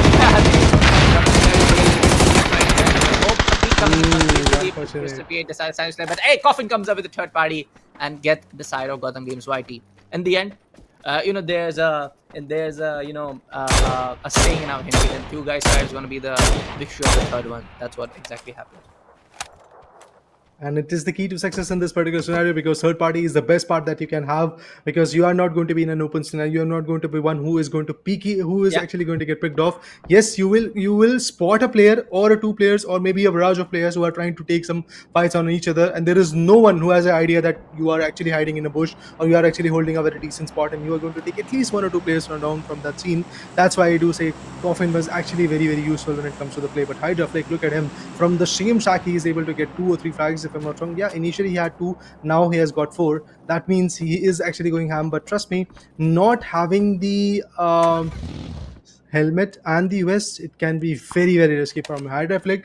Yes, he has performed for now. Yes, he has outperformed plenty of players in this particular game, in this particular map of Taego. But trust me, guys, in the next few maps, things are going to change rapidly because Hydroflick has to go for those util hunt. Even if there is a possibility that he can actually loot the crates of the player who has fallen down against him, he can actually utilize it. But Kostia also gets picked off. That guy who was able to fight against Killua and got taken down in the previous matchup, if you guys remember, he has been taken down by some other player. Hydroflick now decides to move on because the zone is going to get compromised. He really wants to save a safer spot. Zeno on the same side, M79 is the launcher that he is going to utilize to put some smokes in the path so that he can create that hindrance. It's really, really important. And eventually you might be guessing that why did he not decided to pop out a smoke in his hand and then put it down, because it takes a bit of time, and obviously that smoke is going to utilize that time and maybe he's not going to have a cover. Unfortunately, even with the M79 launcher, he didn't really had that cover, got taken down. But yeah guys, that's how the game goes on, because you have to be very precise for every single second. And if you talk about the later stages of the zone, Taego is an open map. As we can see, it's an open book. You can really read in which angle the players are rotating, and Shrey with that SKS went ham on OD Navy. I mean, you can only read an open book when you try to. That's the thing.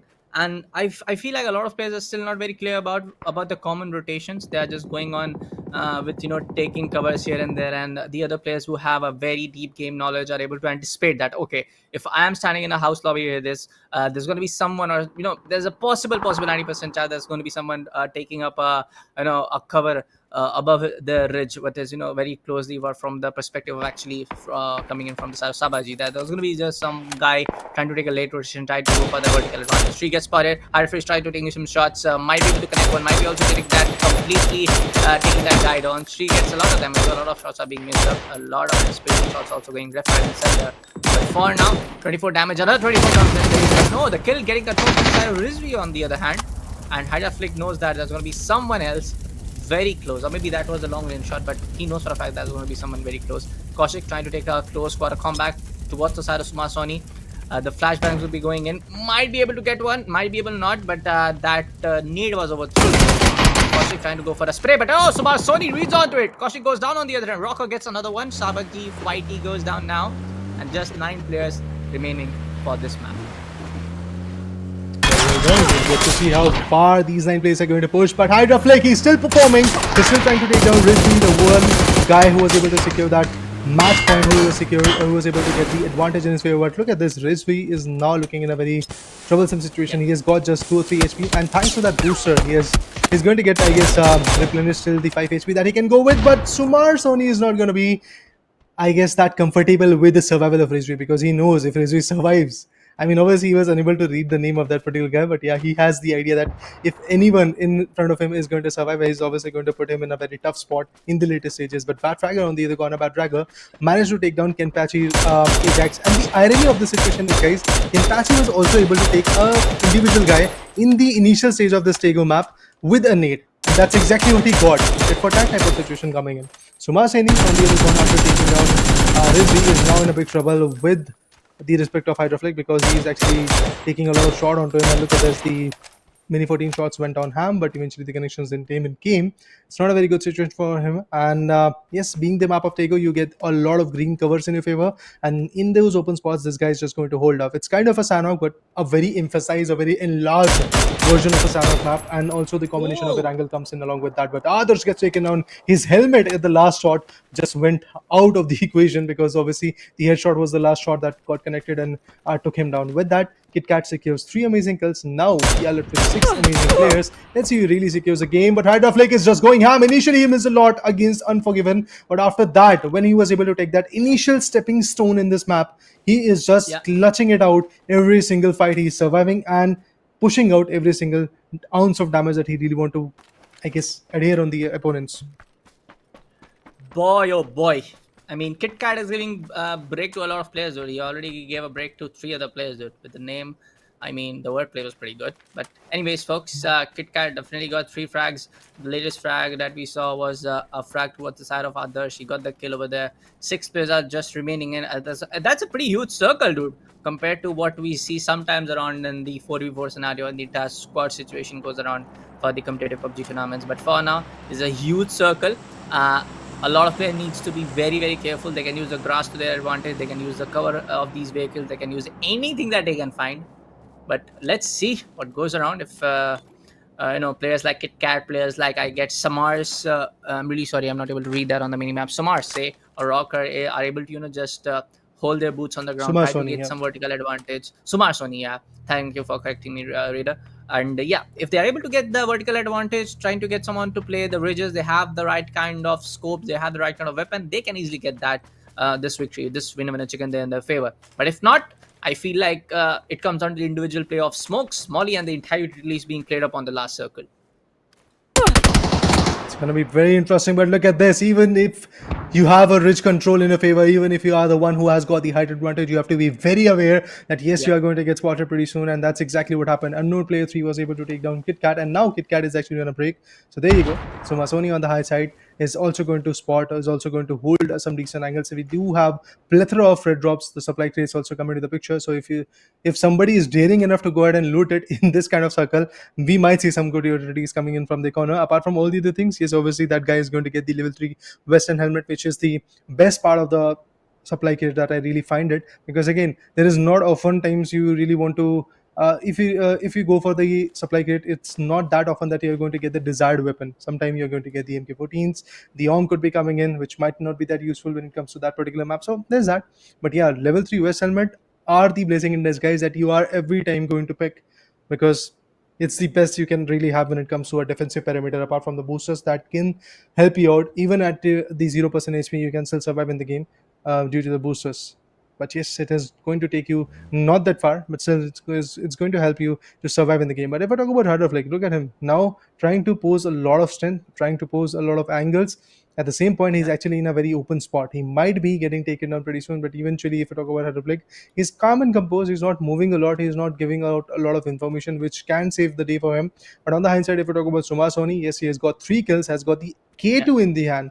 It's a very unconventional weapon, to be honest, but yeah, this guy has decided to go ham with it, so let's appreciate that. On the hindsight, MK12 is also going to be the another weapon that he has got. But yes, when it comes to the vest and the helmet, vest is kind of damaged. Helmet is still intact, which is obviously going to give them the upper hand when it comes to headshot damage, which might be coming in pretty soon from anybody in the lobby. Let's see, man. It's still gonna, make some damage. It's still gonna make some action for now. For us to cast, for us, for all the viewers joining in to the broadcast or Facebook ASUS ROG Facebook page, and all of the viewers joining in on the YouTube, make sure to subscribe to the channel. Make sure to like the stream. But for now, Haraflik having a good cover. He's a kill leader right now with the number one player for now in this particular game, to having the most amount of frags, who is alive right now. But still, talking about the side of Kumar Soni, he also have 3 kills, and the damage in terms of damage, what he had done is on the number 5, and we see 373.75 damage, and that's a good, actually, thanks to all of the resources provided by Crafton. We can see entire damage, kill, assist, what you have in the kill number and whatnot. But for now, Hydroplic trying to play the lone wolf over here, trying to play the lone wolf would be not the correct word, the tamed wolf, to just be silent, just do the things that you have to do, nonetheless, that you cannot go aggressive and hunt your opponent down. You just need to be really careful. Toggles are rock up slowly and steadily, trying to take a cover behind these metallic rods, which kind of forms up a squared crate to give a very huge cover to the player for now. I mean, he has got the defensive cover. If somebody pushes onto him, he can easily shut him down if he has the right idea of all the information he's going to get. Obviously, you will get to see some footsteps being delivered, and due to that, maybe Rocker is going to take him down. But even before that, look at this. Towards the vehicles, towards these bars where the player is holding, there are some good grenades that are going in, so that he can have the information of where the player could be. But with those smokes, he's obviously going to put a notion that I am here, because if you use a smoke, yes, obviously it's going to give you cover, but also there is an aspect, if you use a smoke, it is going to exactly pinpoint precise your location as well. So oftentimes in the PUBG PC scenario, in the PUBG scenario, we have seen a meta where people usually smoke in that direction where they really don't want to go, so that they can distract the opponent, that he's going to dish out the nades and the mollies and some predictive fires onto that location, and the other guy is going to just narrowly escape from the other corner. We have seen that kind of play very often, but let's see how useful that play is going to be in this particular matchup, because again, Batfragger is just pushing the smokes in his path. He's obviously going to get spotted, and I feel Unknown Player is the one who is going to hunt him down, and there is a possibility that maybe the other guy, ROG, that was there on the back end is going to take him down. But there you go, prediction stands right. Unknown Player takes him down due to the scenario where he was just popping smokes. And on the hindsight, if you see Rocker,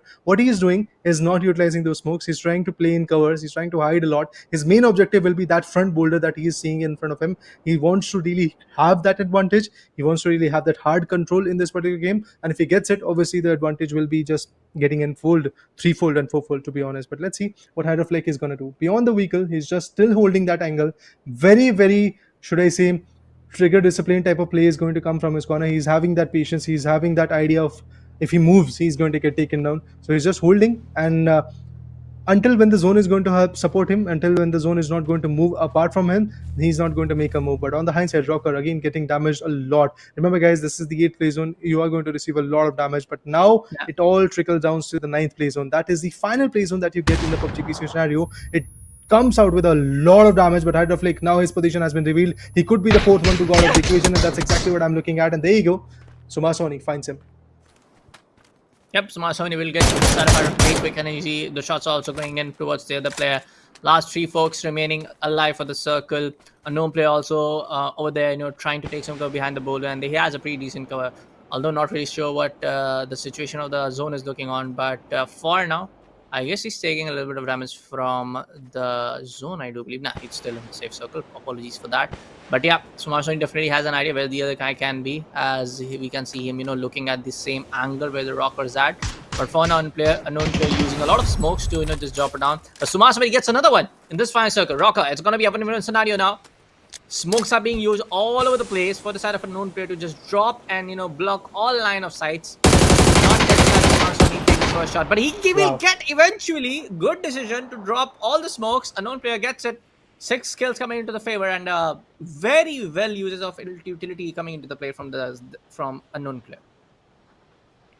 A guy who was not at a very good spot to a guy who became the winner, chicken dinner receiver of this particular matchup. The second one from the ROG Showdown series, powered by Intel, and the shopping partner is obviously going to be Amazon.in, where you can actually explore the newer gadgets coming from ASUS ROG. But for now, when it comes to being the victorious one, Unknown Player 3 was the one who was able to establish his dominance, who was able to be very, very aggressive, and at the same point, very precise with his aim. There were all the 4 players which are surviving in the later stages of the game. I believe all of them had the idea that they have to survive, had the idea that they have to hold their gameplay, but eventually the 9th play zone falls down, and we all know in the 9th play zone, if you are stuck on the edges, you are the first one who is going to get taken down. Really, we want to have that central compound or central area of the particular 9th play zone so that you can let the other ones get finished, and maybe they are going to be busy wrapping themselves with the medkits and the first aid kits, and at the same point you are going to hold off the center, avoiding the damage coming from the 9th circle, and then survive in the game. But for now, again guys, we are going to take a quick short break to replenish the newer journey that is going to be there with the OG maps like Erangel, Miramar and Sanhok. We'll talk about that after the break.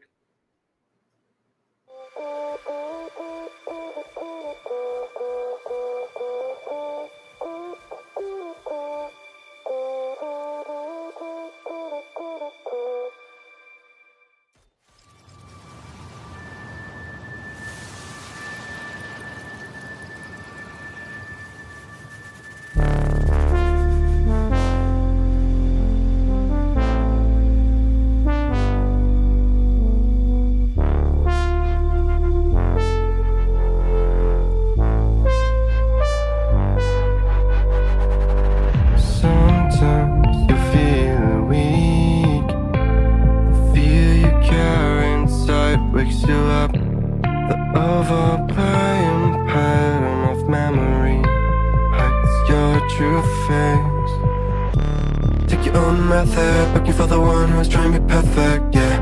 You will try to match it, don't be sad if you don't make it.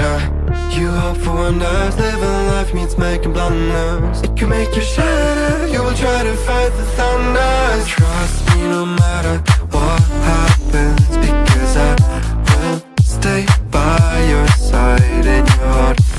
Whatever happens, remember that you can do anything you want.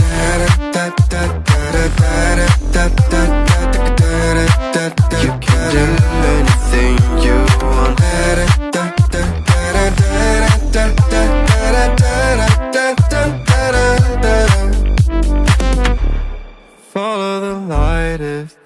not sure, listen to your gut. The right path might come when the time is right. Take your own method, looking for the one who's trying to be perfect, yeah. You will try to match it, don't be sad if you don't make it up.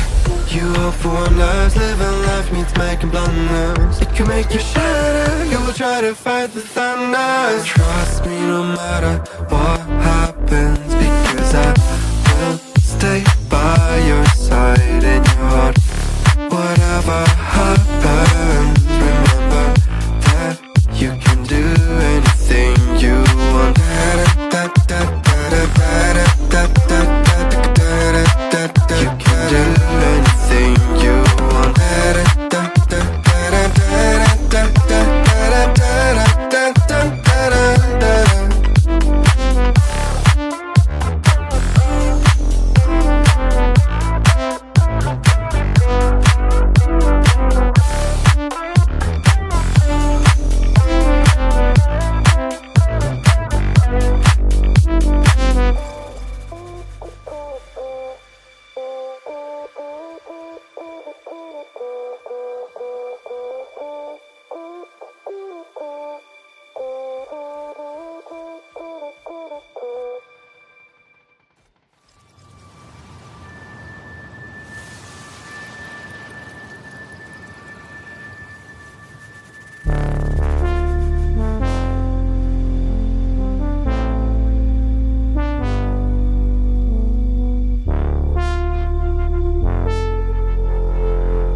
Method, looking for the one who's trying to be perfect, yeah.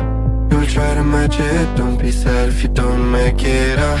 You hope for wonders, living life means making blunders. It can make you shatter, you will try to fight the thunder. Trust me no matter what happens, because I will stay by your side in your heart.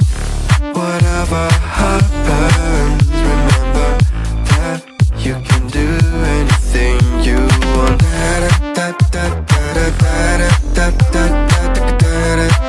You can do anything you want.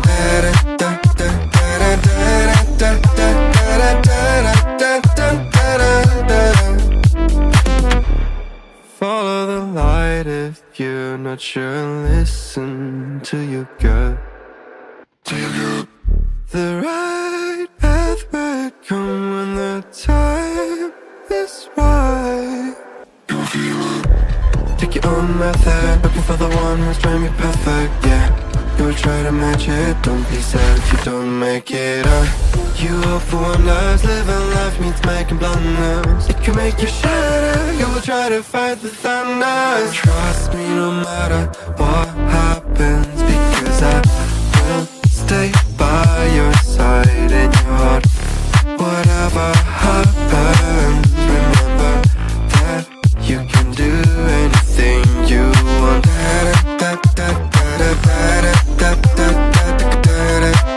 You can do anything you want.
wakes you up. The overplaying pattern of memory hides your true face.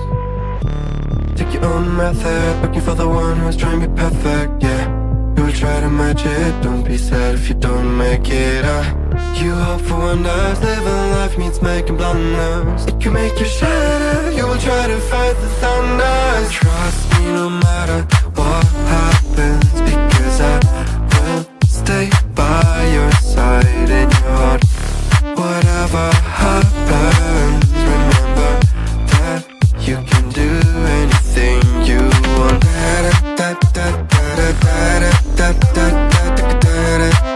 You can do anything you want.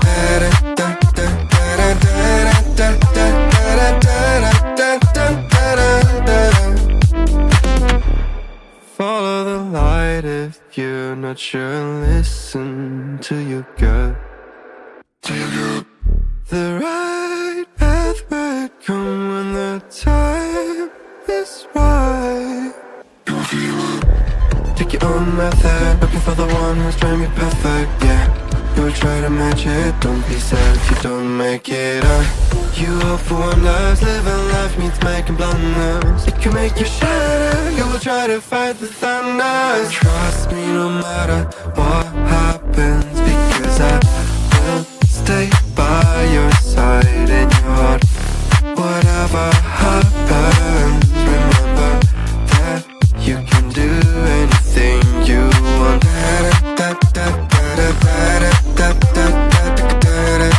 You can do anything you want.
Well, hello everyone. Welcome back to the ROG Showdown series presented by ASUS Republic of Gamers, powered by Intel and with our shopping partner Amazon. Yes, folks, we are done with the two maps. Second map was won by a known player with 6 frags coming into his account. But yes, also talking about on how the entire situation is going around with some of the players playing very on toward the survivor basis that they want to just remain on top, try to get in the top 4, top 5.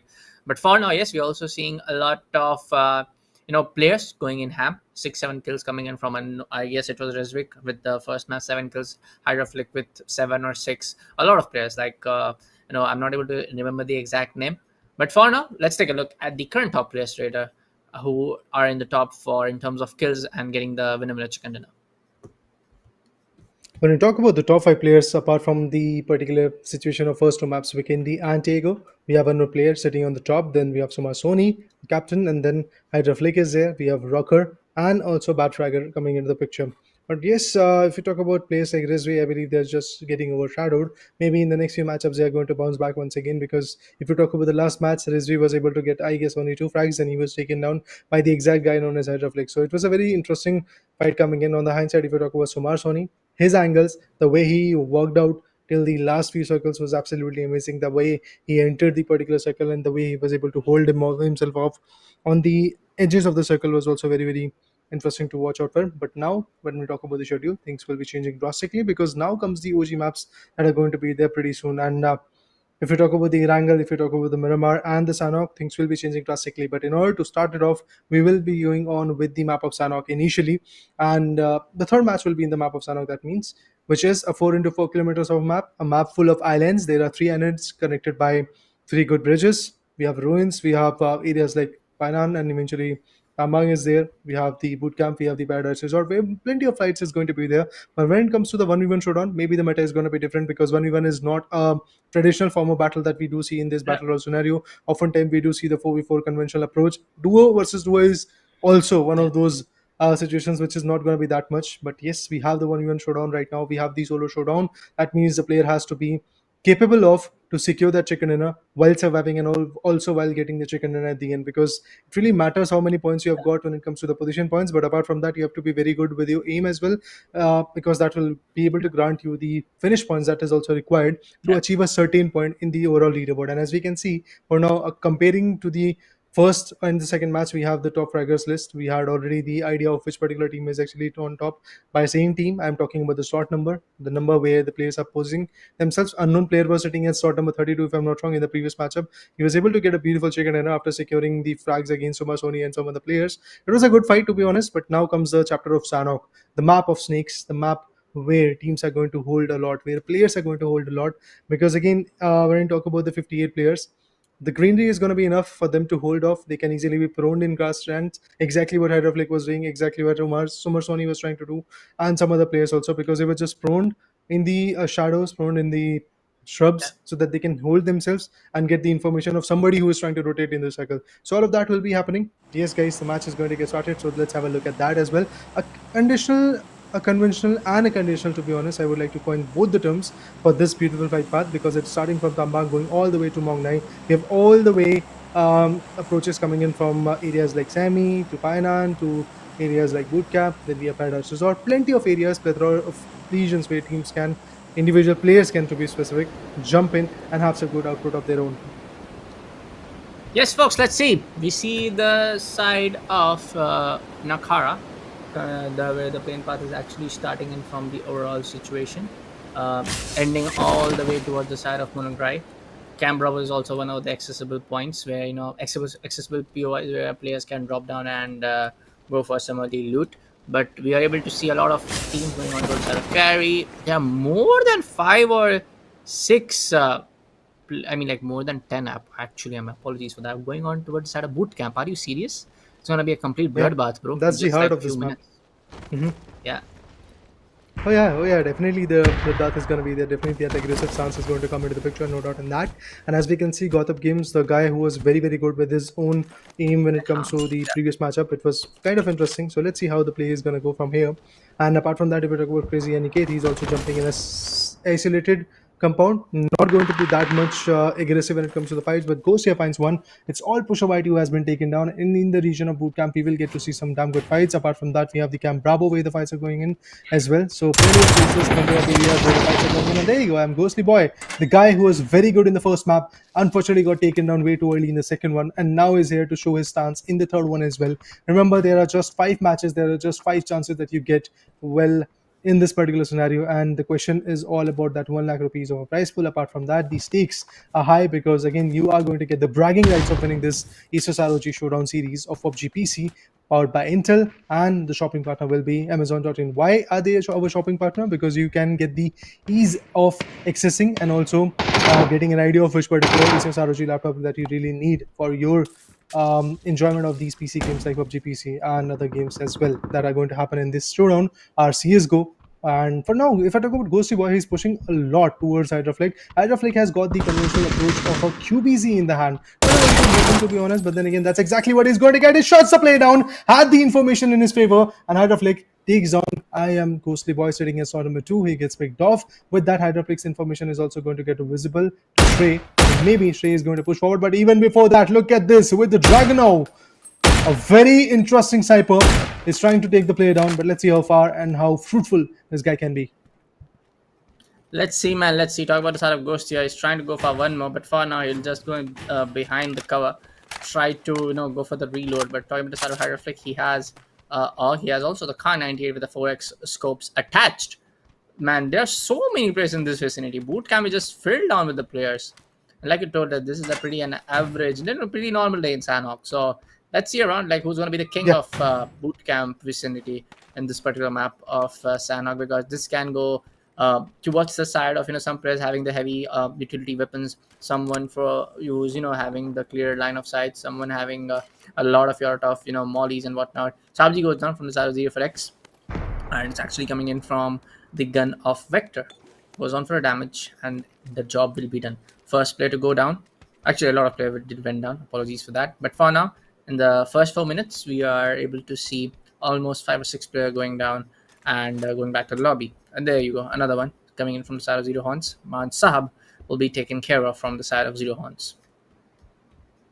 Pretty much what we expect from the map of Sanhok, because again these kind of approaches going to be there, these kind of early fights are going to be there because this is a short very like let's say concise form of a map coming in this particular game of PUBG PC. So you definitely don't have that many angles to rotate along with, and when it comes to a 1v1 showdown, definitely there are going to be some players who are going to hold up specific sites where you are going to get picked up. And look at this, Jetpacks again outside the vicinity of bootcamp but still trying to hunt down the players who are actually at present alive in this vicinity of the boot camp. Yes, he has to fall back a bit, and if he goes beyond the ridge, he's going to obviously have the idea of Paradise Resort, and maybe from that angle some more players are going to push back. As we can see, Killua is already trying to make a move, has got a vehicle, he's trying to come back into the scene, and maybe Deathrax is the first one he's going to pick off because he has already routed the areas of Nakam and the other regions that he really wanted to go with, and now Killua wants to make a with a bike in his favor. He gets spotted. Indeed, he's going to just drop down straight into the water body so that he can survive a lot. But then again, now sitting in a water body, or should I say drowning in a water body, is making you a sitting duck.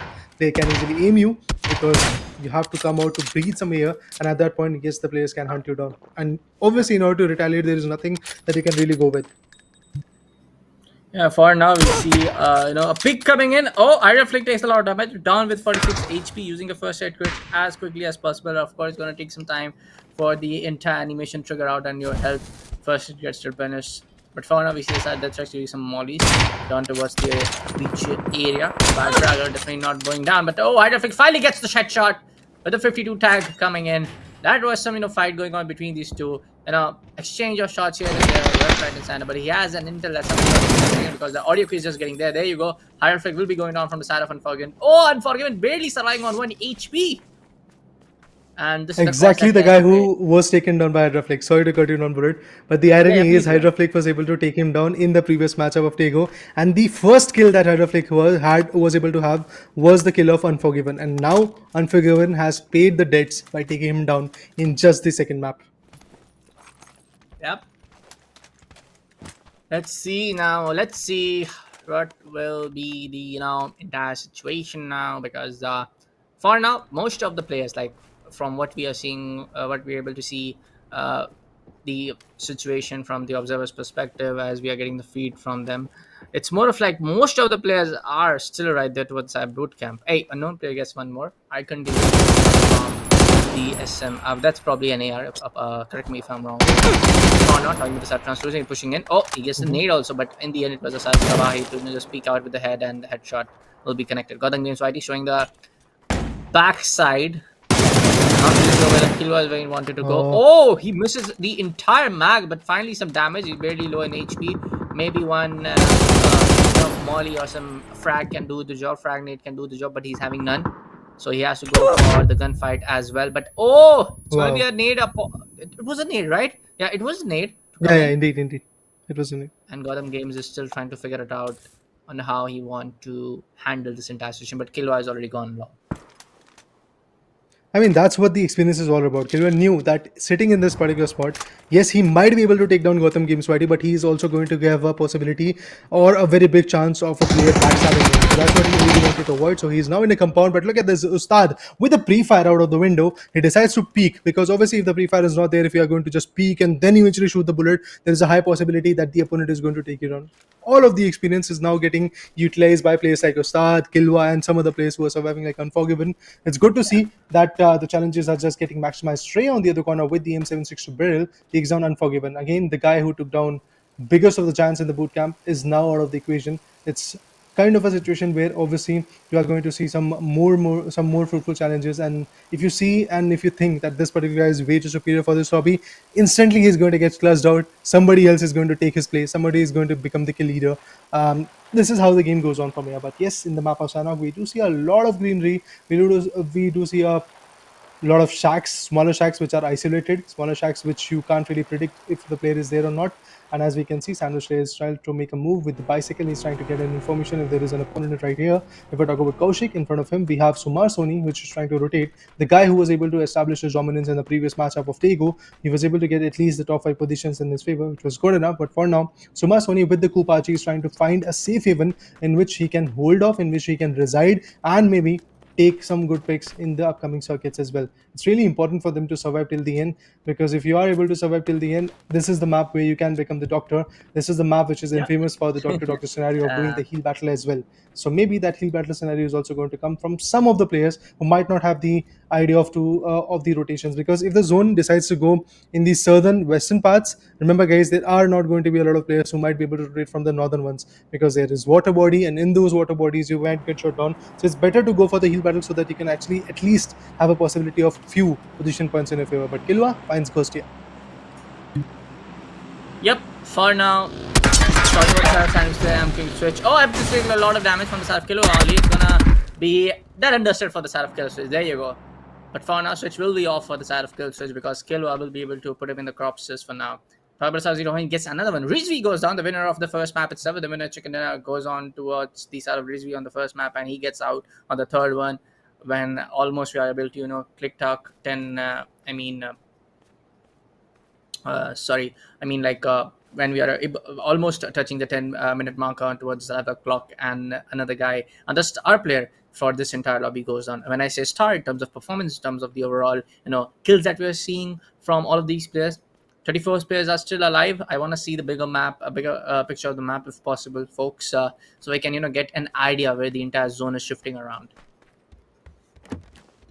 It's going to be pretty interesting to see where the zone is shifting. And apart from that, when it comes to the players, the individual performance, as Gaming in the previous matchup went out way too early. And if you talk about Eddie as well, also got countered by Hydraflick in the previous matchup. So in this match, they have to compensate all those things, because if you see, the guys who are very good in the performance, in terms of performance in the previous matchups, are now already out of equation. You talk about players like Hydraflick, you talk about Unforgiven, and some other players like Unknown Player 3 as well. So these are the few players who were very good in the previous matchup, but now they are at a loss. They have been taken down. So this is the opportunity for those players who are not able to perform in the previous matchup to get some good points, to make a mark, to make a dent in the game, so that the other players who were very good in the first few maps are now going to make a run for their money in the last two maps, because the last two maps will be the Miramar and Angle. That's the only two options that we are left with, and those two particular maps are very, very kill hungry type of maps, where we are going to see some good clutches, we are going to see some good fights, because then again, these are the two maps which is kind of a map which gives you an idea of how you can play, of how you can establish your dominance. At the same point, when it comes to SA Gaming, decided to go ham, eventually was able to push out some kind of damage, but Coffin now has been picking up the damage there. But look at this hold! Pro Gaming Esports, that's why I do say this is the map of snakes. Yes, this guy was not holding in the grasses, but he was holding silently, pretty silently, in a compound where this guy decided to jump in, and eventually he got shot down. That's exactly what we are going to witness in the later stages as well. But we have not yet seen Rachit Tanwa with a very huge marker in this game. Maybe this is the moment where Rachit Tanwa is going to do something out of it. But look at this, Adarsh 007 again holding a small angle, exactly like the previous guy that we did saw in the kill feed. Again holding a small angle, and a giant known as Michael TV has been picked off. Rachit Yeah. Tanwa on the other corner has got the stun grenade. Maybe he's going to utilize it to get some good frags. But in this map, you're utilizing an M249. Maybe this can backfire on him. Bro, M249 used to be the gun. I mean, I still call it, when the gun starts blazing, you just need to just focus upon taking the kills. But still, the entire situation can also be now no backfire, because you don't have enough ammos for this Rachit guy over here, Rachit Mama. Rachit is also one of the very good players. Hey, he gets a clear shot. Red dot is definitely going to favor him, and now player finally takes on the side of X with a small spray coming in from the AUG. Talking about the side of the situation on bootcamp, we see a lot of players holding on towards the vicinity of bootcamp. Some of them are trying to lurk around with these grasslands area. Kaushik gets one. It's going to be the side of Xeno. But the entire situation, when you talk about the loadout, seems pretty good from all of the players coming in. But few players, like we did saw the kill, the last kill that we saw from the side of Unknown. It's more of like some of the players are definitely like very unaware of their surroundings. No doubt about it, that because we saw that kind of kill, that kind of gameplay in the first map itself, also same in second map, also in the third map. The thing is similar. Players are just not aware that somebody's coming from back, somebody's coming from front. Like somebody can actually just lurk around and go for that ninja play. So I just feel like they need to be aware of their surroundings, where the entire situation can turn over to backfire you. And that, it's the one cost of that. You have to have that deep game knowledge, have to have the map knowledge, have to have the map knowledge of the entire POIs, where the surroundings are, where kind of trees, crates, whatever you can expect in those particular POIs to use that for your advantage.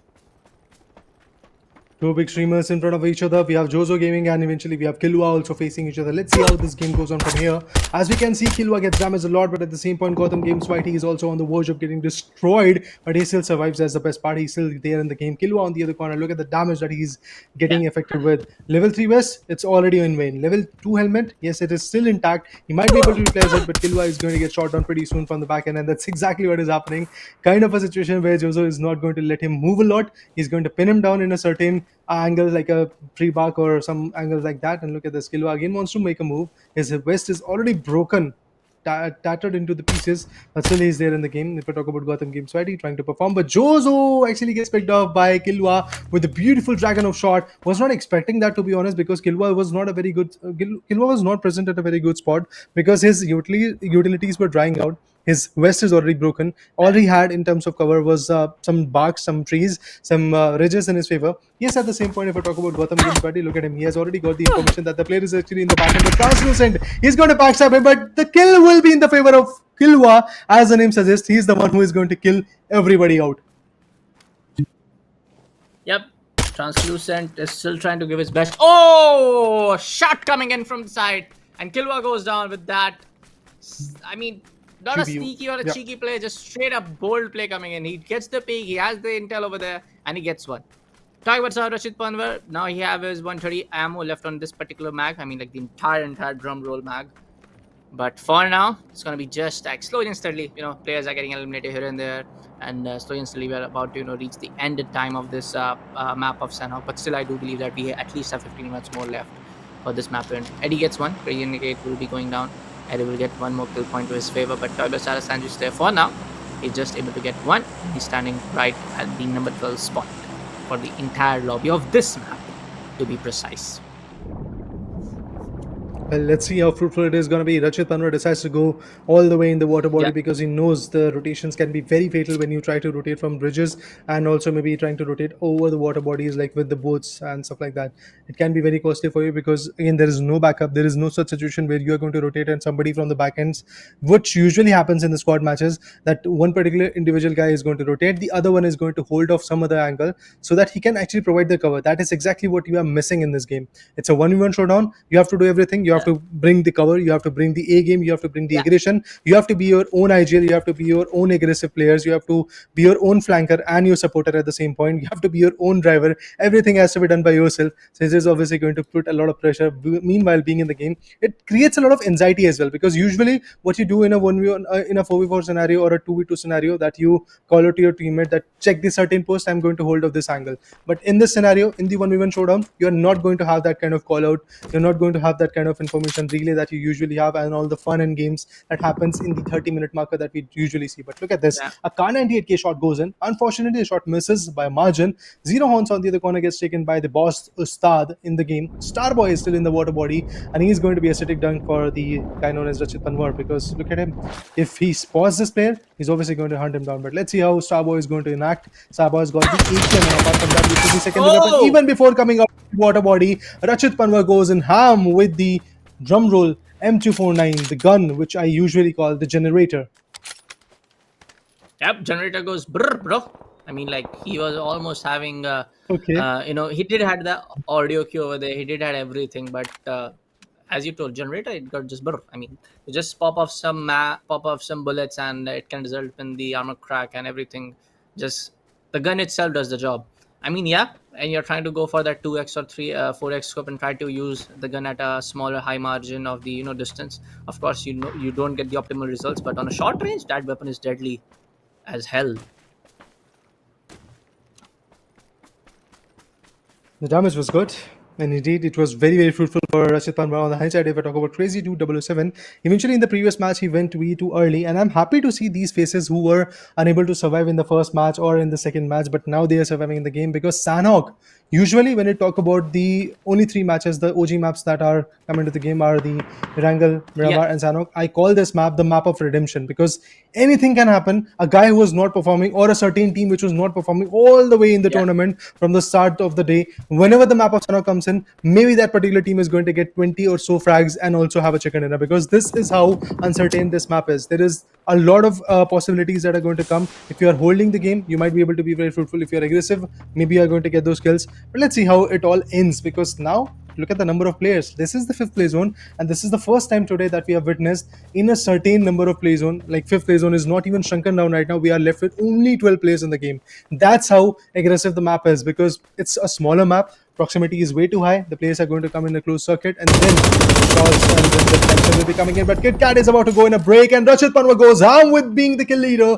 5 kills in his favor with the M249. He's very, very good. Yes, I do call this gun a very, like, let's say, recoil heavy gun, but then again this guy is able to control it very, very amazingly, because then again you have to have that control over your sensitivity with the mouse and with respect to your angles that you are trying to check out. At the same point, if we talk about a known player, if Rachit Panwar goes against unknown player this time, maybe unknown player is going to get picked up, but unknown player feels like that he is trying to go for a heal battle. Nikhil Nautiyala on the other corner is also holding a very decent angle beyond the boulders. He's actually in an open spot, but he's about to receive some smokes and utils. Nikhil Nautiyala spots him. He's going to go and take him down. Oh, a stun grenade has been utilized. This was the biggest moment that he could have actually utilized, but Roker with the prone shot manages to retaliate, manages to take him down with the AS-32. Ah man, this is interesting. The game is unfolding in a very interesting manner. Richard Panwar, boy oh boy, you gotta change your weapons now. I do believe you have just 80 left. I know this will be more than enough, but I do feel that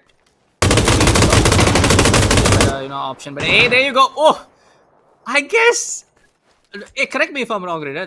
Does M249 penetrates the trees? I guess not. No, no, no, Yeah. it does not. But yeah, No. it doesn't. But yeah, it was in the end. It was more of for the the body hit registration was just right there on the point side. Kaushik can also get eliminated. There you go. Attack coming right on the picture, but no, Ooh, Kaushik won't Panwar. get eliminated. And this is what I was talking about. You got to change your weapons when you're almost using it every now and then because M249. I mean, no, it's a great weapon, but still, I I mean, any day prefer. sorry to cut you Yeah, bullet again, but the thing is yeah. like when that weapon has provided you the chance to get 6 or 7 kills from the start of the game, I don't think so. Rachit But you Panwar don't have the was more ammo. inclined to change that gun. Yeah, the ammo I was not mean, there. That is the case. But then again, looting a crate in this kind of map where the zone is so small is again going to be a very, very, very risky stance. So he didn't decided to yeah, go that for was. that, and he decided to go aggressive. And at the end, it ended again out of his I corner. but So Rachit he Panwar definitely made a mark. Yeah. but yeah, just continuing this conversation that we're having in. But he did Mhm. also had a marksman rifle. Could have used that too. I mean, could have just holding on the angle. I mean, In the the close range, it possibilities are can't be that endless. fruitful, man. Okay, I mean, just an prediction. But anyways, folks, translucent Okay. will get the fifth kill as Kaushik goes down. Three players are still alive in the map of Sanhok, folks, and for now, Sumar Sonies definitely have that right kind of position for now. Not I'm saying like for the entire circle because circle is gonna shrink in and he has to it's gonna be really necessary that he has to move on. Using the smoke launcher to drop some smokes towards his left hand side, trying to push onto the same angle where translucent is. So yeah, we can see a fight between the side of translucent and Sumar Sony. The engagement can definitely go down using M79. Maybe use a nade to pop in some damage. Maybe use the smokes also. He can use both of them as the M79 launcher enables you to do that. But yeah, he just slowly and steadily going one, putting his step one after another to just not let any audio cues goes on to his opponents and just being very cautious for now. The resilience is still there. Suma Soni, the captain, still survives in the game. I believe the chat is going to be more than happy to see this guy surviving again with the picture. It's amazing to see how an individual can play like that. But Rocker actually gets the drop, and now it's all about Translucent and Suma Soni. These are the two players surviving in the game. Translucent was definitely able to become the kill leader. But Suma Soni, unfortunately, has not got even a single frag. Yes, you can survive a lot, but if you don't have that synergy and, should I say, consistency when it comes to this kind of scenario, it can be very critical. The nade goes in, eventually was a very far-fetched one, but this Molotov cocktail can eventually damage the player, and Suma Soni is in a big trouble. Yes, some smokes are there, but I believe some more and more utils and some more and more nades can be very, very beneficial for the player known as Translucent because he can pick him apart.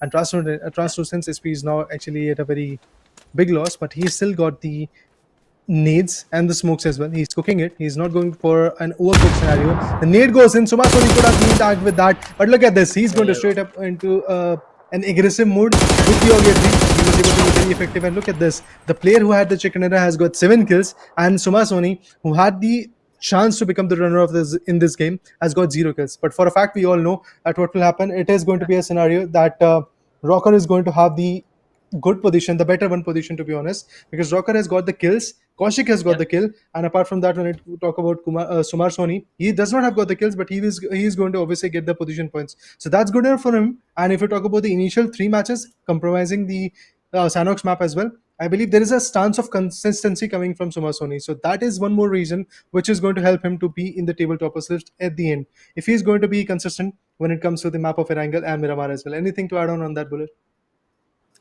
I mean, see, I would be very surprised that if we saw Sony getting that whenever a chicken with just one kill, dude. He was just, able to play Hmm. on his toes, able to, just lurk around here and there to just avoid any kind of gunfight. So that would have been pretty, unique and extraordinary to see that. But for now, first, we'll be taking a short break and we'll be coming back right after.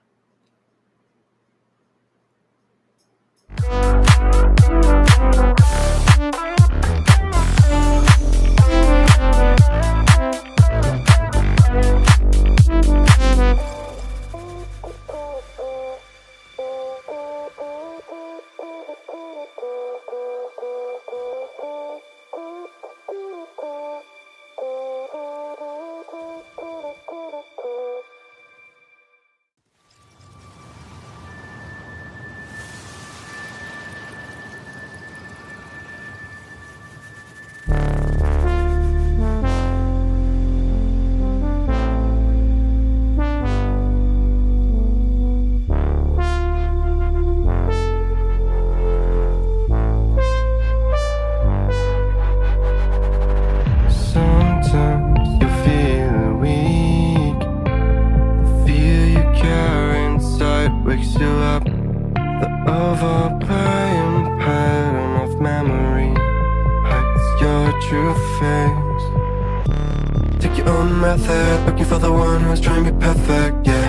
You will try to match it, don't be sad if you don't make it. You hope for wonders, living life means making blunders. It can make you shatter, you will try to fight the thunder. Trust me no matter what happens, because I will stay by your side in your heart. Whatever happens, remember that you can do anything you want.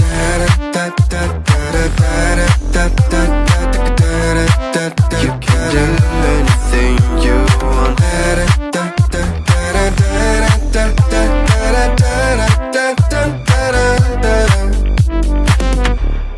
Follow the light if you're not sure. Listen to your gut. The right path will come when the time is right. Take your own method, looking for the one who's trying to be perfect, yeah. You will try to match it, don't be sad if you don't make it. You hope for wonders, living life means making blunders. It can make you shatter, you will try to fight the thunder. Trust me no matter what happens, because I will stay by your side in your heart. Whatever happens, remember that you can do anything you want.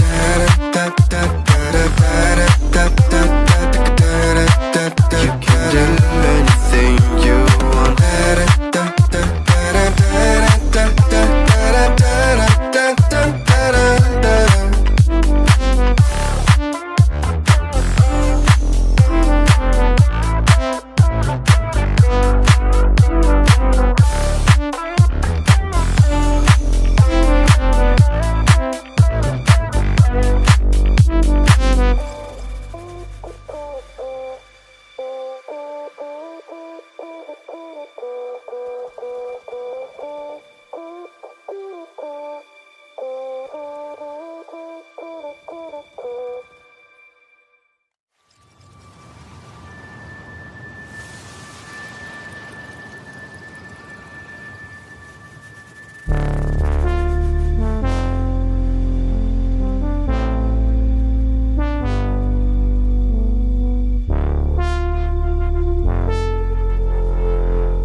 method, looking for the one who's trying to be perfect, yeah. You will try to match it, don't be sad if you don't make it. You hope for wonders, living life means making blunders. It can make you shatter, you will try to fight the thunder. Trust me no matter what happens, because I will stay by your side in your heart. Whatever happens, remember that you can do anything you want.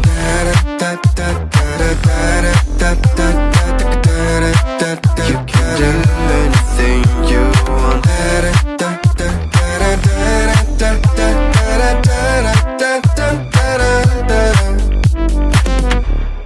Follow the light if you're not sure. Listen to your gut. The right path will come when the time is right. Take your own method, looking for the one who's trying to be perfect, yeah. You will try to match match it. Don't be sad if you don't make it. You hope for wonders, living life means making blunders. It can make you shatter, you will try to fight the thunder. Trust me no matter what happens, because I will stay by your side in your heart.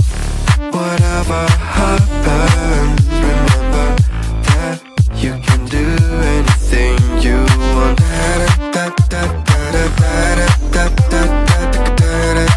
You can do anything you want.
Looking for the one who's trying to be perfect, yeah.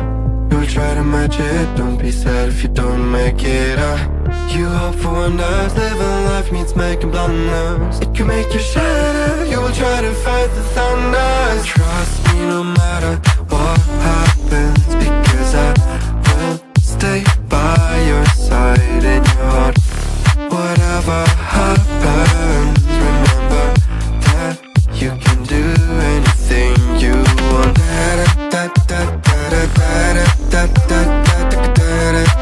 You can do anything you want.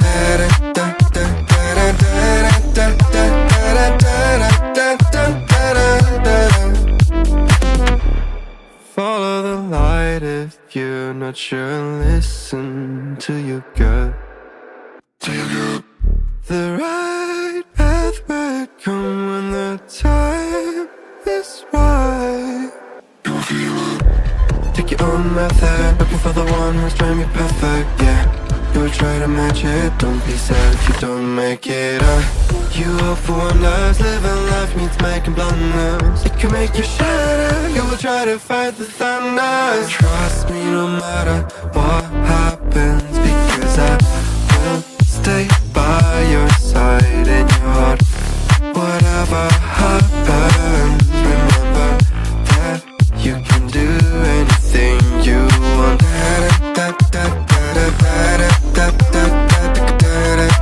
You can do anything you want.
own method, looking for the one who's trying to be perfect, yeah.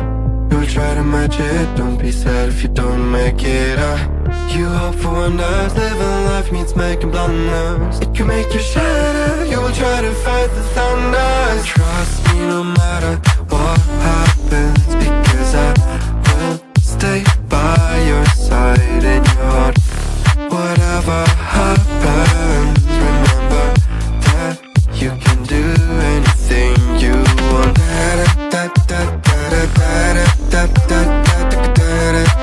You can do anything you want.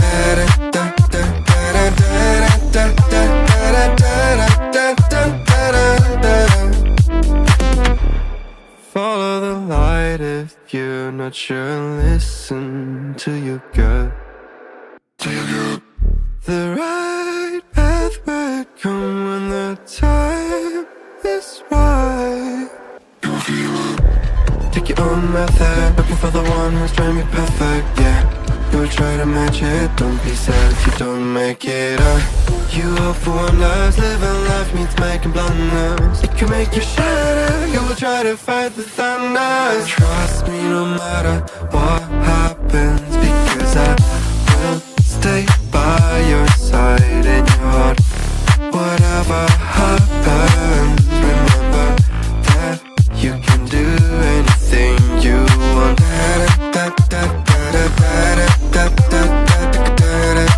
You can do anything you want.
Method, looking for the one who's trying to be perfect, yeah.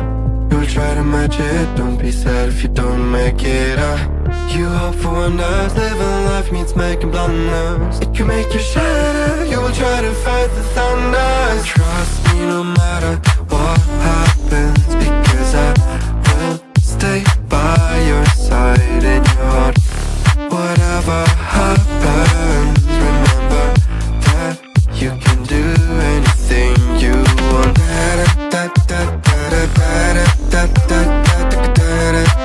You can do anything you want.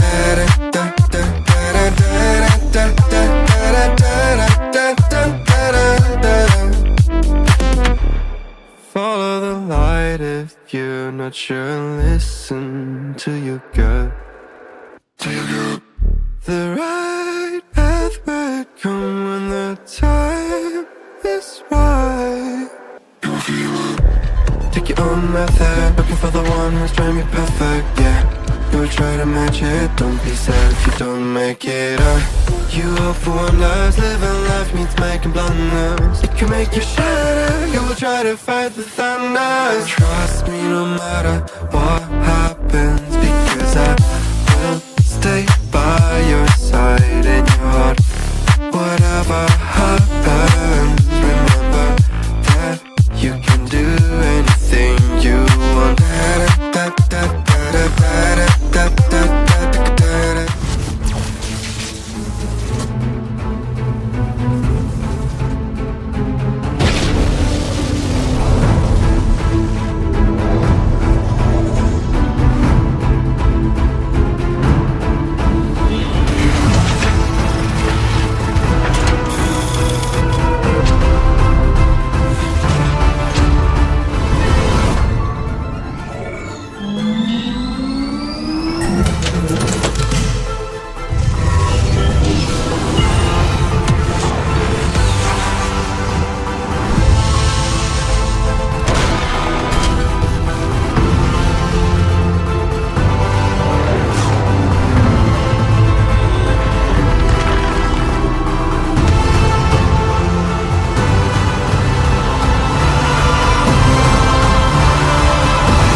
Alright, guys, as promised, indeed, after a छोटे से break के बाद, after a short break, yes, we are back at the ASUS ROG Showdown series. We have already seen quite a few amazing matchups, and eventually, अगर इस series की बात करी जाए, it is powered by Intel, and साथ ही साथ अगर shopping partner की बात करूँ, it is Yes. Amazon.in, and why Yes. you can actually have the advantage. It is actually going to be very crucial. But moving forward, let's talk about the game. Let's talk about the aggression. Let's talk about the 1v1s that are going to happen in this particular matchup. It will be very amazing. But top five players are already here. It's translucent. We have Rachit Panwar.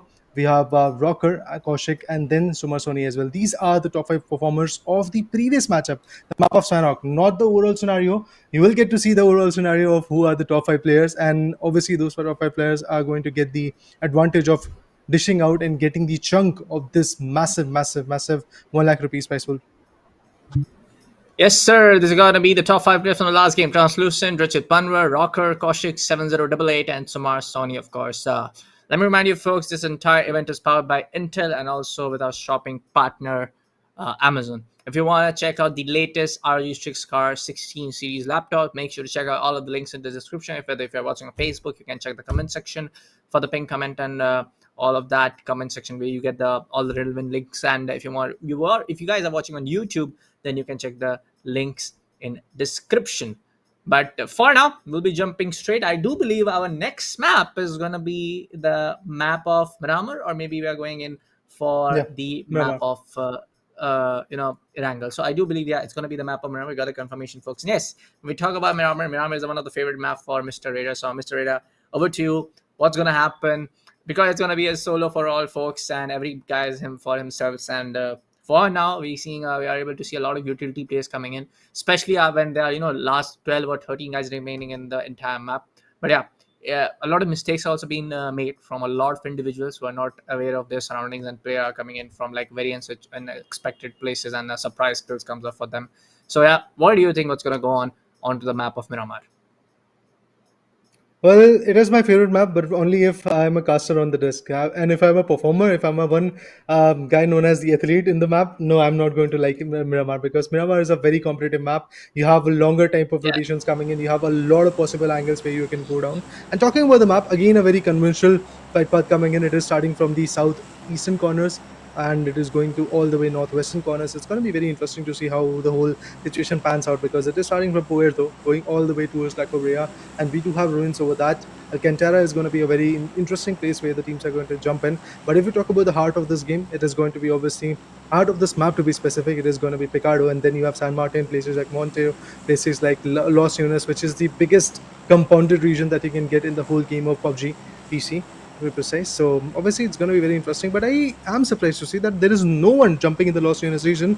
Apart from that, Picardo is the one where the teams are going to converge. San Martin is the one where the players are going to converge individually. And then we have the areas like Shumashera where the teams are going to jump in. Even Montenegro is going to get flooded with the players. And apart from that, we have La Cobreria at the end, where again, quite a few players are jumping. Let's see, man. For now, I do believe that a lot of individuals dropping on towards the side of Cruz de Valle. Sorry, could not Cruz de Valle, towards the side of Martin, and we can see the names hovering over there, dude. So yeah, San Martin, the side of Del Petron is completely crowded with all of the players. Cantera is also being used up by a lot of individuals to drop down. So yeah, the most of the games, most of the gunfights are going to be in these spearwise, damn for sure, because that's the same story which went on the last map. Because our last map, Sanhok, is pretty much uh, when it's close to what the surface area of Miramar is, like not very exactly the same, but very close to it, in my opinion. But for now, talking about the side of Kench by Ajax, he's having an Ace 32. He gets some, bandages as well. He gets the first aid as well. For now, Wade's going to be getting the opening pick. There you go. Column Games Whitey will be going down. One of the star guys from the first map. Hey, Havakulu also goes down from the high side of Bad Dragon. Okay. 2 or 3 players are going down like a deck of cards, one by one. And for now, it's gonna be the side of Kench by Ajax to just be on the looting phase for now. Yeah, he's going to actually be very precise with his loots, because he really has to go with the right scopes. But right now he's trying to take some good shots onto the other player that is there. I believe the name is Hannah Diaz.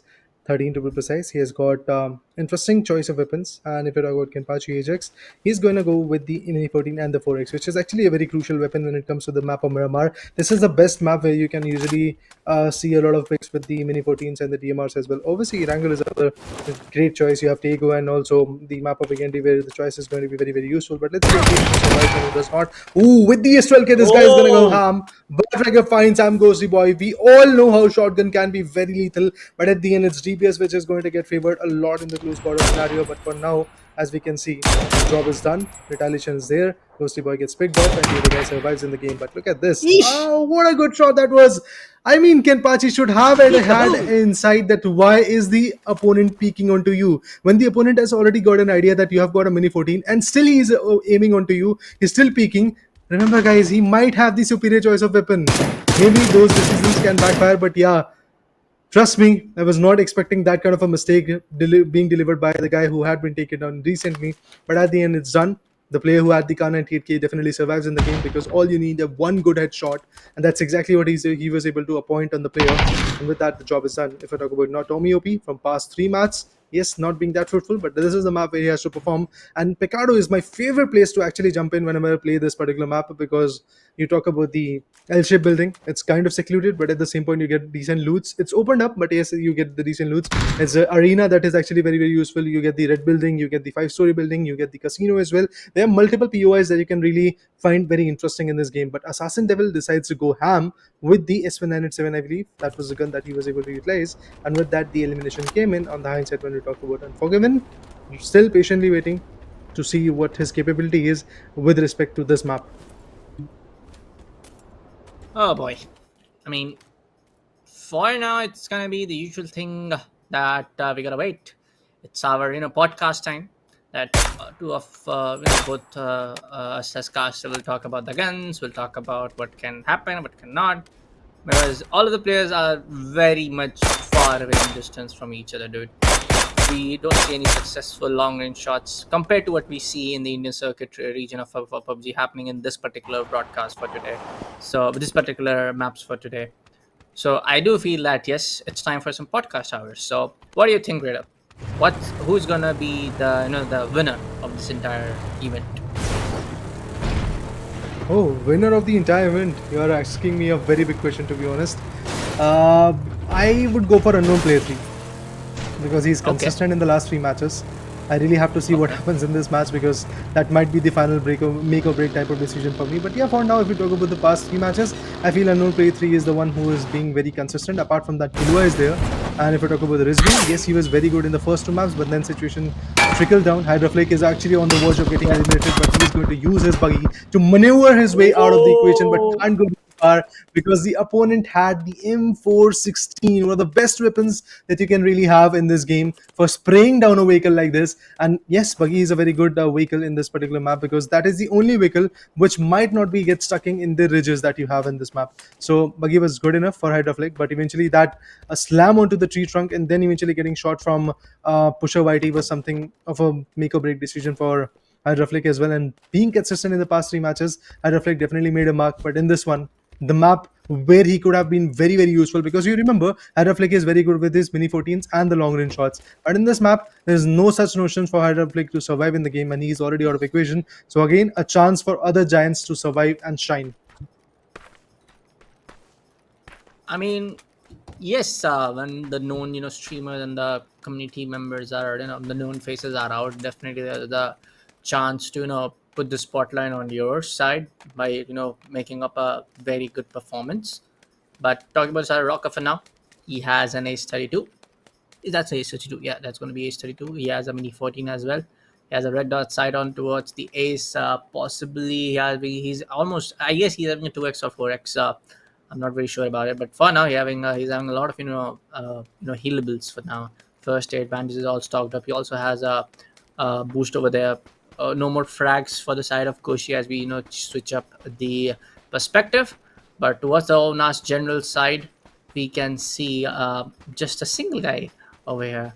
So yeah, he's having the whole area for himself. No more problem to just to not remain on foot or just not to be very cautious. He can just use any kind of vehicles for now.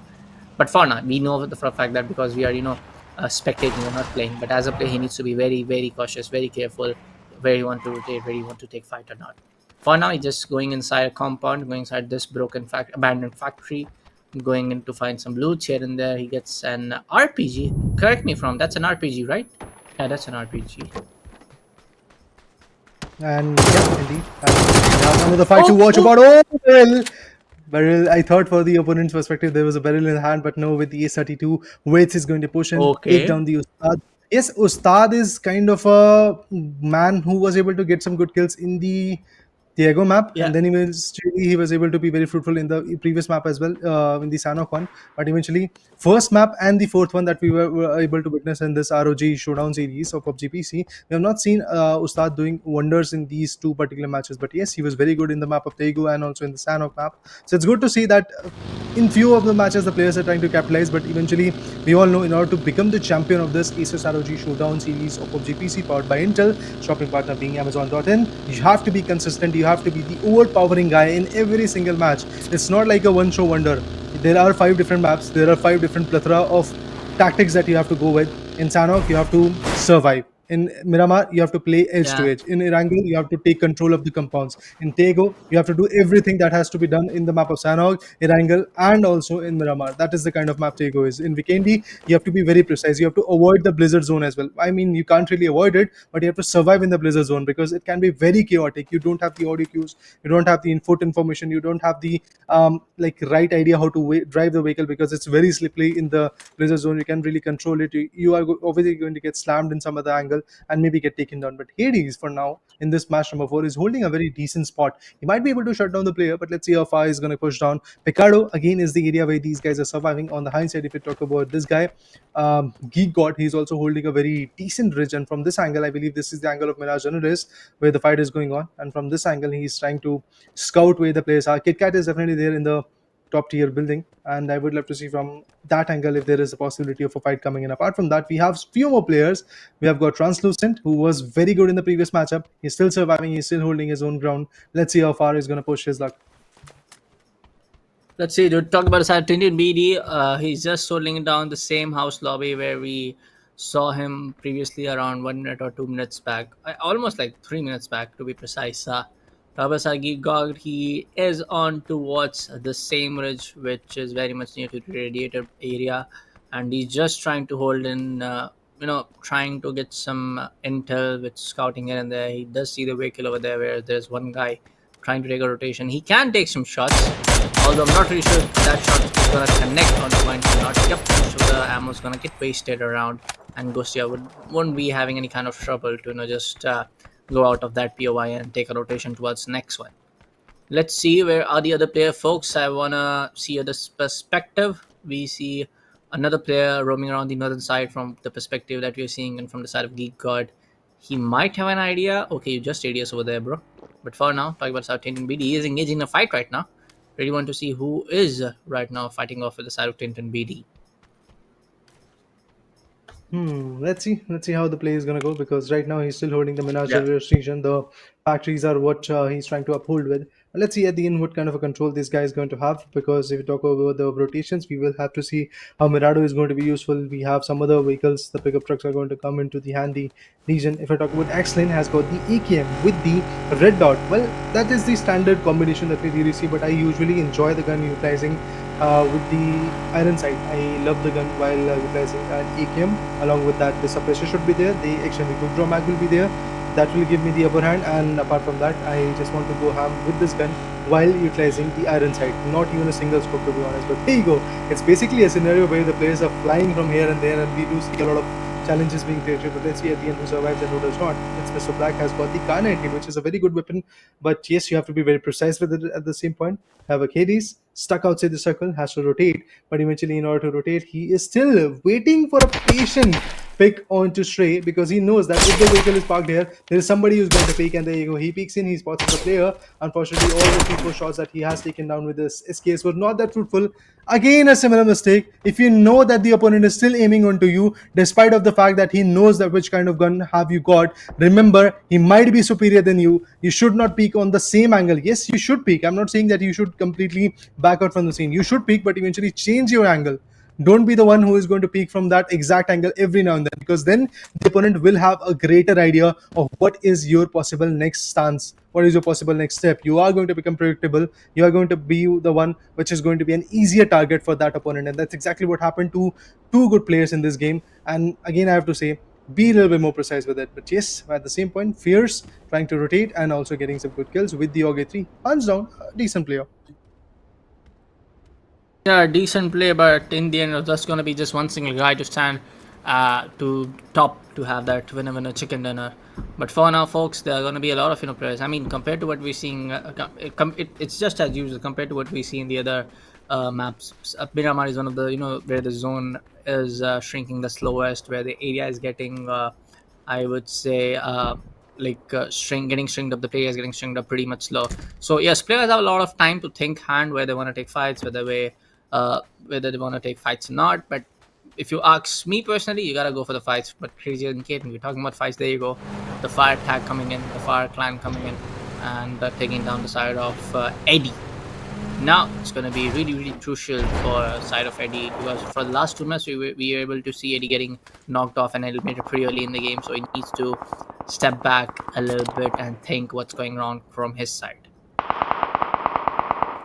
Yeah, definitely has to take an insight that what he can really do to pose a threat on the particular players that are there in the game. But there you go, the third play zone is also going to start shrinking down in about 30 seconds, so it's going to be a very challenging decision to go with. But Bad Dragon meanwhile is trying to rotate. It's going to be a very open rotation, to be honest. And even if in the larger POI of the map, if you think that two players are very close to each other, remember this is the biggest map and you get a distance of approximately 100 or 200 meter between those two giants, which you are thinking upon seeing the map that they might be very close to each other. So this is the kind of map that is. But moving forward, guys, obviously the third play zone is going to start to shrink now, and maybe some more cutthroat competition will be there. Obviously it's going to be there. It's going to take its own sweet time. But look at this, Bad Dragon, who is trying to rotate, has now been put down to a full stop with the Scarrel being utilized. That's impressive. A very interesting choice of weapon, to be honest, because people usually go for the M416s in this scenario, but I believe he has not yet found an M416, because I can bet that M416 is a choice of weapon that he's going to go if he really spots that. Scarrel, not so handy, because again, slightly higher recoil, slightly lower fire rate, and if I talk about the other attachment set, even with the attachments, the approach is not that much. But there you go, with the perspective and the idea, with the perspective and the idea, to be precise, Zone 9 was able to get the player out of the equation known as Starboy. So now Star is going to just twinkle down in the fourth match of the equation, where the 5 matches have to be supposed to happen. And now if we talk about the up next match, it is going to be the map of Erangel, if I'm not wrong, the last one. So Erangel will be very interesting to watch, but even before that, we will have to see how the next 6 play zones unfold, because yeah, obviously the last play zone is going to be the 9th play zone. So let's see which particular play zone is going to come and up till where the players are going to survive, because the map of Sanhok was kind of a quick one, again due to the fact that it's a very small map. When we compare that to Miramar, it's a completely different map. It's a 4v4 type of map, 4 into 4 kilometers of a map, which is again a very good thing. But Translucent on the other corner finds I'm kill switch. He has been taken down. ZPS, who was able to get 1 kill, is now out of the equation. Apart from that, we have a Dragonov being utilized by those players. That's good. It's a very good weapon that has been recently added. Not just recently, I mean, it has taken its own sweet time. But yeah, as compared to Kar98, K-Mosen, and eventually games like guns like M24, it's kind of a newer weapon. So the players are still trying to adapt on it and also trying to utilize it at its peak. But for now, the SLR comes in. As he gaming for now, he's trying to be on this rooftop, trying to get some frags, trying to get some kills. More or less, he's just trying to be the guy who wants to, be on the top of the game. But hey, Sabji gets one. Vikendi will be going down. Another one goes down and bites the dust. Slowly and steadily, the numbers are falling for the alive players for now. Interesting, game right now, folks, because like I said, Miramar is going to take a lot of time to, just get on with it. Miramar's zone, everything is something. It's kind of a slow map overall. But for now, go check it spotted. As the gaming going for some shots with the SLR. Oh, great damage though, but almost nonetheless on the major chunk side. But that nade can actually get him. But nah, that's going to be a shot of a throw over there. And Easy Gaming is still trying to go for some energy drinks. Possibly after this energy drink, we can see him, marching towards the same angle and trying to go for a on-ground fight. Maybe can get the side of Ghostia, but on the other hand, it's going to be Sabji to go out and get eliminated from the zone itself. Painkillers are also getting charged up. Let's see what goes around, folks. It's going to be pretty interesting to see how ASI Gaming having this kind of height advantage will be very useful, because again, remember, in this map, third parties are the biggest fearsome factor when it comes to the 4v4 showdown. But while talking about the 1v1, I mean, I'm also kind of, let's say, uncertain of what can actually happen in this particular game. But yes, when we talk about the 4v4 scenario, third parties are the biggest advantage that you can really have in this game. KitKat unfortunately gets taken down by Rocker, and apart from that accident with the MG3 light machine gun, shuts one more down. The Kar98 shot comes in from its Mr. Black. Crazy dude outside the circle, outside the play zone, gets taken down. What is happening, guys? The players are falling like a bunch of flies. Yes, obviously there are certain angles that they have to pertain in their favor, and that's exactly why the players have been shut down for now. If I talk about ASI Gaming, pretty decent player, and for now still scavenging, hunting for some good kills for his own preference. And eventually, if we talk about the gun combination that he has got, it's going to be a gun which is, it's going to be the combination of two guns which are going to utilize the similar choice of ammo, that is the 7.62. So maybe he should actually go for a mini 14 other than the SLR, because if you really want to play for a longer run, you have to conserve your ammo, and that is the biggest decision that this guy has to make in the long run. But let's see how far he's going to push down, because he has got 4 first seconds, 10 band-aids, 2 smokes, 1 molly. There is going to be certain number of first seconds, and apart from that, there is going to be a certain number of energy rings and the boosters that he will be getting. That's good enough. But it's Mr. Black has been taken down by Mr. RPG. Kind of an interesting play. Mr. RPG decides to go ham with the AUG A3, and that's exactly what we are seeing in every now and then situation. We get to see only 3 weapons utilized at the peak. It's AUG A3, it's AKM, and then if we talk about the barrel, yes, that's also another certain weapon that Yeah. is being very, very useful in this map. But let's see Yeah. how Tintin is going to perform from the back end. We have more and more rotations coming in. As we can see, the shots are going in. Let's see how far they push down. Translucent is about to get picked off. The HP is way too low. He has to fall back, and obviously the helmet is now in tits and bits. And eventually, if we talk about Bates, he might be the one who is going to take their final shot. Yeah, man, let's see what goes around, what we can see. But for now, we see a lot of utilities being played from the side of Zone R9. Going for those try, going for those nade. Hey! RPG just comes down to the same impact zone, impact area where the explosion takes place. And he will be going down eventually. Oh boy, that was very unfortunate for the side of that guy. But for now, Zone 9 R9 will be swapping guns for now, and he's getting the ammos towards the side of Fog. He's going for the crate. Okay, let's see what he picks out. I want to see what's inside the crate. Hey, of course, it's going to be a Groza with almost 90 ammo, more than enough to take down at least 5 or 6 guys. Oh boy. Power Server Tinted BD, he's having the boost ready and done. He can actually go and go for some shots over the side of Translution, but for now he's trying to be on the safer side. Zone on the other hand, he's actually going up to take a mark to the side of unknown player. No, no, no! What was that, dude? I mean, when you are running, giving all the foot audios, obviously the other guy is just going to patiently wait for you to make a mistake. That's exactly what experienced players like Unknown Player Yeah. 3 is going to make. So I'm still happy to see and also predict that this guy might be the one who is going to be on the top of the leaderboard. So I'm happy to see he's still sticking to his own terms. He's being very passive at the same point, very aggressive. So let's see how the whole formation goes on from here. If we talk about Translucent, he's also trying to fight back. We have Shrey, who's also trying to retaliate. If we talk about Tintin, he's also there, trying to have a very decent game in his favor. We are now left with just 15 players, and this is again a very aggressive type of map coming in, because I usually expect this map to be a longer one, but as we can see, it's just 22 minutes of a timer where we are already hitting the final few circles, and in these final few circles we are already seeing final few players as well. So it's good to see how the challenges are rising. And on the high side, if we talk about Nikhil Nautiyal, he is going to get out of the equation by that molly. Oh, he survives. That's interesting. He was able to decipher that the molly is going to come, but no, he walks straight into it again. He survived for the first time, but decided to go himself into that molly and burn him alive. And that's exactly what happened. Now he is actually out of the equation. Now we are left with just 14 players surviving the game. Let's see who survives and who gets taken down next. But Voyager YT, I've seen the name for the first time, because in the past 3 matches was not that consistent. He went out way too early. Yeah, man, but for now, for the side of Truck Stop, we see Havoc, Rocker, we see Translucent at the same vicinity. This can be a brutal bloodbath for all these 3 folks, top tier dogs, to go for some gunfights and take the advantage for themselves. 22 minutes on the clock. Okay, Program has a ball over there, has a clear line of sights. Oh boy, got him for the headshot, dude. But he will get eventually eliminated from the side of tree. There you go. Another third guy to conquer the entire battle zone over there, and there you go, man. Just last 12 guys remaining in this entire map of Miramar. Oh boy. In the next 7 seconds, Phase 6 is going to start up and the zone is going to shrink a little bit more further inside. RP, boy, are you serious? One. Oh, trying to get knocked off.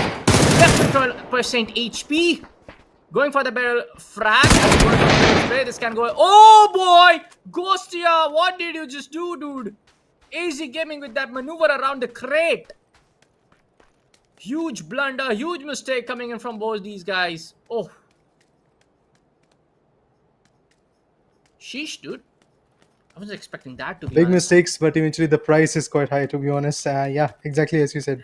The price is quite high that you are going to get eliminated from a competition where you could have easily secured a chicken dinner by being consistent and also quite patient, to be honest. But yeah, now the job is done. Wade's on the other corner is going to go ham with the A32. It's not going to be not going to stop that easily. Tintin on the other corner has got the ridges in his favor.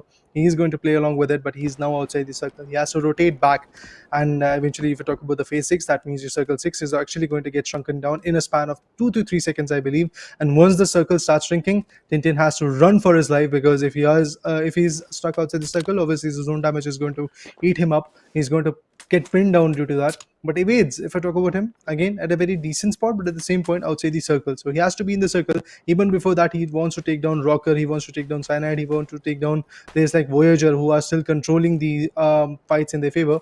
But let's see at the end what kind of a pick that will bring in. And I feel the challenges will be rising from here pretty soon. Ah, boy. I really don't know what to say at this point of time. I really don't know what can go around, because all of the players are looking pumped up, because this is going to be our second last game for the day, folks. After that, it's going to be our last map for the day. That's going to be Wrangle. Tintin goes down from the side of Sri with a headshot coming in right on the face. Waves also goes down from the side of Rocker. Power of the assault rifles are coming into the picture for now. SKS, he equips the SKS. I guess he knows where the Adarsh is, and he's marching towards the same lobby, marching towards the same house. He actually got a pixel peek over there. That could have been the end of Sri, dude, if others could have taken that shot. But anyways, now going for a book nade and trying to just go for a small distraction, barging in through the door, being very, very careful, dude. Because another third or fourth guy can actually come up, because you guys are the last 7 people alive in this entire map. Yeah, it's going to be quite critical to see how Voyager, Cyanides, and other players are going to perform. But look at Trey trying to have a decent angle in his favor, but obviously getting shot down from the right corner. So he has to push down into the building, and maybe this is a stance where Adarsh can actually push onto him if he has the information or the hold of his own corner. He really don't want to be that guy who's going to be aggressive. But Mr. Voyager Whitey has been picked off. Cyanide finds his 5th frag. With that, he becomes a kill leader. He is actually dominating for now in this particular scenario, which is the best part. But unknown player 3. Happy to see, still there with 3 kills in top 6. He is looking for a long run, but look at that, Adarsh with a very low amount of HP, but same goes for Shrey. His helmet is now in bits and pieces.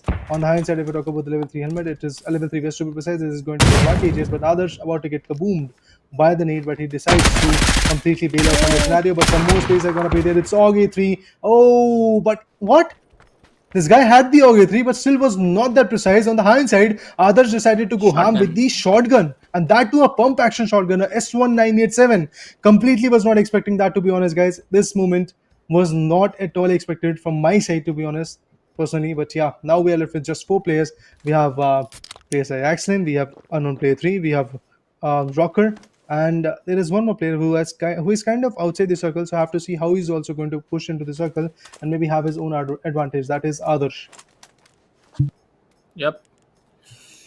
Still a lot of work left for the side of unknown player. A lot of work left from the side of Rocker. Anyone who is alive, all of the names I can take, Adarsh and the last guy Aislinn, to just ace this matchup and get the winner chicken dinner from their own tally. For now, everybody just trying here and waiting. Everybody is trying here to just, just trying to wait around, because they know for a fact that they can just, not just march in, barge in, and just go for the kills here and there. They're just slowly and steadily just waiting around to let other opponents come in their scope, let other guys come into their vicinity, come closer to themselves, and then go for those frags. Let's see how that advantage is going to unfold. 27 minutes of a time period, definitely a long one, to be honest. Now they're patiently waiting for the 8 zone marker, because if they make a wrong move, it can be very, very fatal from a journey where they can have a chicken dinner. to a journey where they're out of the equation. That's exactly what will happen if they make a wrong move. But excellent with this case is more than adamant, and the secondary weapon that is actually the primary weapon that he's going to utilize in a close quarter fight is going to be the MG3 light machine gun. You definitely have the upper hand when it comes to this gun. It utilizes 75 ammo of 7.62, which is actually very effective, and it's one of those ammos which can damage you a lot when you compare that to 0.45 ACP or 9 or eventually the 5.56 that is usually in there in the A32s respective or respective corner or M416 or Scar or G36C depending on the maps as well. So I feel MG3 light machine gun can actually give him the upper hand, but it's a weapon. It's a kind of weapon which can give you an advantage only in the terms of the fire rate and in the superiority when it comes to the reload scenario. You can not I mean, there is a possibility that you are going to spray down 75 bullets on a single player, and then eventually somebody else is going to shoot onto you, and meanwhile while you are reloading, it's obviously going to consume a larger amount of time period, which is again going to in turn affect your performance while being in the circle. So that can be the case, but yes, MG3 is the choice of weapon that this guy is going to go with. On the hindsight, Rocker and the other players have to make a move because I believe everybody is kind of outside the circle or on the edge of the circle, so they have to make a move to actually be in the circle. And while being in the circle, while pushing down to the circle, there is going to be a good contestment. I think at least one or two players going to get picked off while pushing down in the eighth one. Yep. For now, for the side of a known player, everybody's just trying to be really, really attentive with what's going on for the entire map and what's going on with the entire situation, because a lot of play area is still right there, dude. But still, after this particular like few ridges gets over and gets outside the blue zone, and the blue zone just comes up to eat that up. I mean, after that, just the compound where others is going on play, Axel is going on. There are the only two commands where the guys are going to be safe. After that, it's going to be just an open map, open scenarios, open lobby, open spaces, and that's the only thing that you can do is just take your shots, make your shots count. Rocket takes a lot of damage from that magnetic field, and he needs to just go down and use those healables, but that's not going to be an option. Axel spots him. Axel will be taken care of. Axel will take care of the side of Rocker. There you go. A known player, Axelin, and one more guy. Just three guys left on the map of Miramar now. There you go. He spots Axelin. There you go. For now, he's just popping up a nade. Axelin's trying to go for the smokes. I don't think so he's going to survive because the impact is just right there. I guess it's going to do some damage, but no. Apologies, that's going to be my mistake, folks. The grenade didn't pop off, or maybe it did pop off. Did explode to another impact zone. But there you go. Excellent. What? Answer backs with that zone. Answer back with that frag. Apologies. A no player goes down. I was expecting that to happen, dude.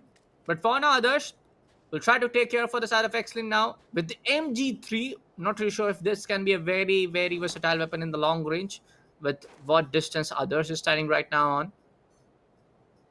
What do you think? MG3 versus the AS32, I believe, or the M416 that the other guy has got. It's going to be very interesting to watch. Xlin, I feel, is not at a very good spot because he's down the ridge. He's prone.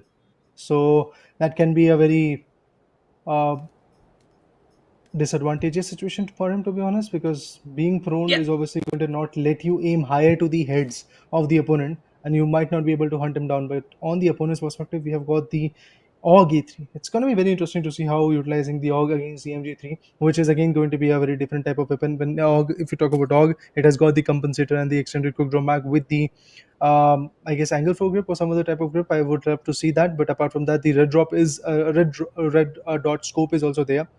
And when I talk about the OG3, it's the AR. On the hindsight, we have a LMG being utilized. Light machine gun is going to be there, known as MG3 light machine gun. I have to definitely see how between both these players, how the result is going to unfold. As we can see, player one, excellent, is trying to have some different flank angles. On the hindsight, if we talk about others, he also has got the information of the player where he could be.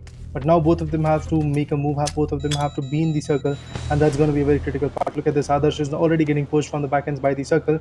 Now he's trying to be in the circle, and meanwhile, Excellent can actually have the that he really want to go with, and that's exactly what happened. With that, I believe that was a play zone kill. Oh, fortunately, Excellent was able to get the chicken dinner. But for a fact, we can say the other guy, actually Adarsh 007, who was very adamant on surviving in this game, is actually going to go with the damage coming from the play zone. Remember, guys, it was the ninth play zone, if I'm not wrong, or eighth play zone string that was there. So being in the circle was again a very demanding stance for him. But yes, he has been picked up. Actually, now is becoming the victorious one of this ROG Showdown series, match number 4. Obviously, things are going to change due to the winning scenario of Excellent, because if Excellent is going to win, I mean, he has already won the fourth match. So the whole Yeah. leaderboard and the scenario of some certain players who were performing very well in the past few matches is going to change. There's going to be a new face, a new trump card. For example, if you talk about the map of Sanhok, Translucent were there. If you talk about the map of Miramar, you have the new faces known as Excellent. So these two particular players are obviously going to create a lot of dent on those consistent players who have been performing from the first 4 matches. So I have to see how the last match is going to unfold as well, because that last match will actually tell us in this own stream, in this only stream, you are going to get all the idea of which particular top 5 players are going to be on top and who is going to become the champion, who is going to become the runner-up, the second runner-up, the fifth position. Every information will be revealed on this exact stream. So stay tuned with us, because for now we are going to take a short break, and then we will be back for the last match of this grand finale in the ASUS ROG Showdown series of PUBG PC. You can do anything you want.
Sometimes you feel weak. The fear you carry inside wakes you up. The overplaying pattern of memory hides your true face. Take your own method, looking for the one who's trying to be perfect, yeah. You'll try to match it, don't be sad if you don't make it. You hope for wonders, living life means making blunders. It can make you shatter, you will try to fight the thunder. Trust me no matter what happens, because I will stay by your side in your heart. Whatever happens, remember that you can do anything you want.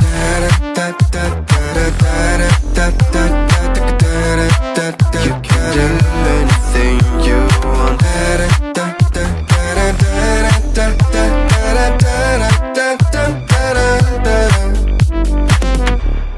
Follow the light if you're not sure. Listen to your gut. The right path will come when the time is right.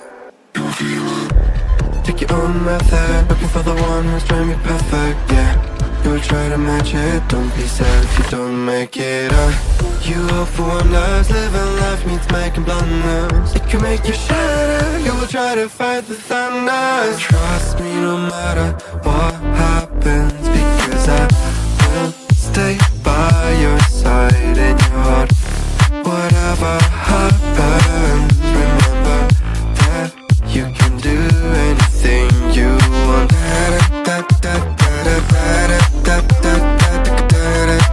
You can do anything you want.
overplaying pattern of memory hides your true face. Take your own method, looking for the one who's trying to be perfect, yeah. You will try to match it, don't be sad if you don't make it. You hope for wonders, living life means making blunders. It can make you shatter, you will try to fight the thunder. Trust me no matter what happens, because I will stay by your side in your heart. Whatever happens, remember that you can do anything you want.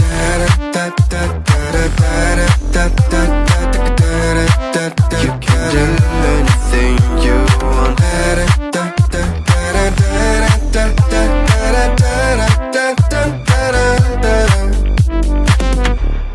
Follow the light if you're not sure. Listen to your gut.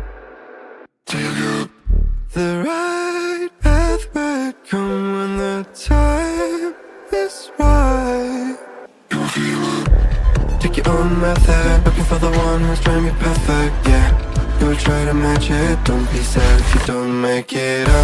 You hope for wonders, living life means making blunders. It can make you shatter, you will try to fight the thunder. Trust me no matter what happens, because I will stay by your side in your heart.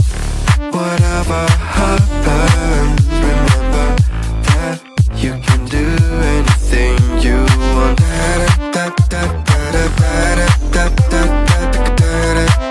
You can do anything you want.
Sometimes you feel weak. The fear you carry inside wakes you up. The overplaying pattern of memory hides your true face. Take your own method, looking for the one who's trying to be perfect, yeah. You will try to match it, don't be sad if you don't make it. You hope for wonders, living life means making blunders. It can make you shatter, you will try to fight the thunder. Trust me no matter what happens, because I will stay by your side in your heart. Whatever happens, remember that you can do anything you want.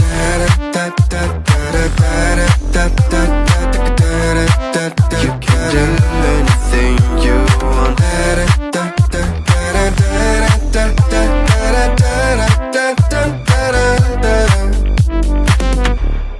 Follow the light if you're not sure. Listen to your gut. The right path might come when the time is right. Take your own method. Yo, folks, welcome back to the ROG Showdown series presented by ASUS Republic of Gamers, powered by Intel, and with, of course, with our shopping partner, the Amazon itself. Yes, folks, we are done with the majority of the maps for the day. We got Excellent going in for 3 frags and taking the winner chicken in the last map. Let's see and take a look at the top 5 players coming in at from the last game itself. Excellent, others 007, unknown player Rocker, and Mr. Shree. Well, eventually, if we talk about the map of Miramar, it was kind of interesting. And initially, yes, we had a lot of tussle. And if we talk about the later stages, we did saw a lot of grenade fights, a shotgun fight, and then MG3 light machine came, a gun came into the action. But yes, others unfortunately got taken down due to the particular play zone. But even if he would have survived due to the play zone, he was actually in a spot and he was actually in a position where he could have easily taken down by Excellent, because Excellent was standing upright, crouching, trying to aim onto him. He was down the ridge. On the inside, Adarsh, if I talk about him, he was lying flat on his belly. He was prone, couldn't even move a lot, to be honest, because in that animation you can obviously get eliminated, you can obviously get contested while you are trying to stand up from being prone. You could have easily be taken down by the MG3 light machine gun, because Accent did not had to go for the reload. He had the MG3 light machine gun. 75 bullets were already reserved for him. He could have easily fired him. But yeah, at the same point, if I talk about unknown player 3, he tried to push some good grenades onto Excellent. Excellent retaliated with a grenade of his own, which actually worked out, and that's how unknown player 3 was taken down out of the equation. But when it comes to players like Rocker and Shrey, initially, yes, Rocker and Shrey were having a lot of control, but in the later stages, somehow their existence were kind of, let's say, not that easy. Yeah. And yeah, they got taken down. With that, obviously, the first four match have happened.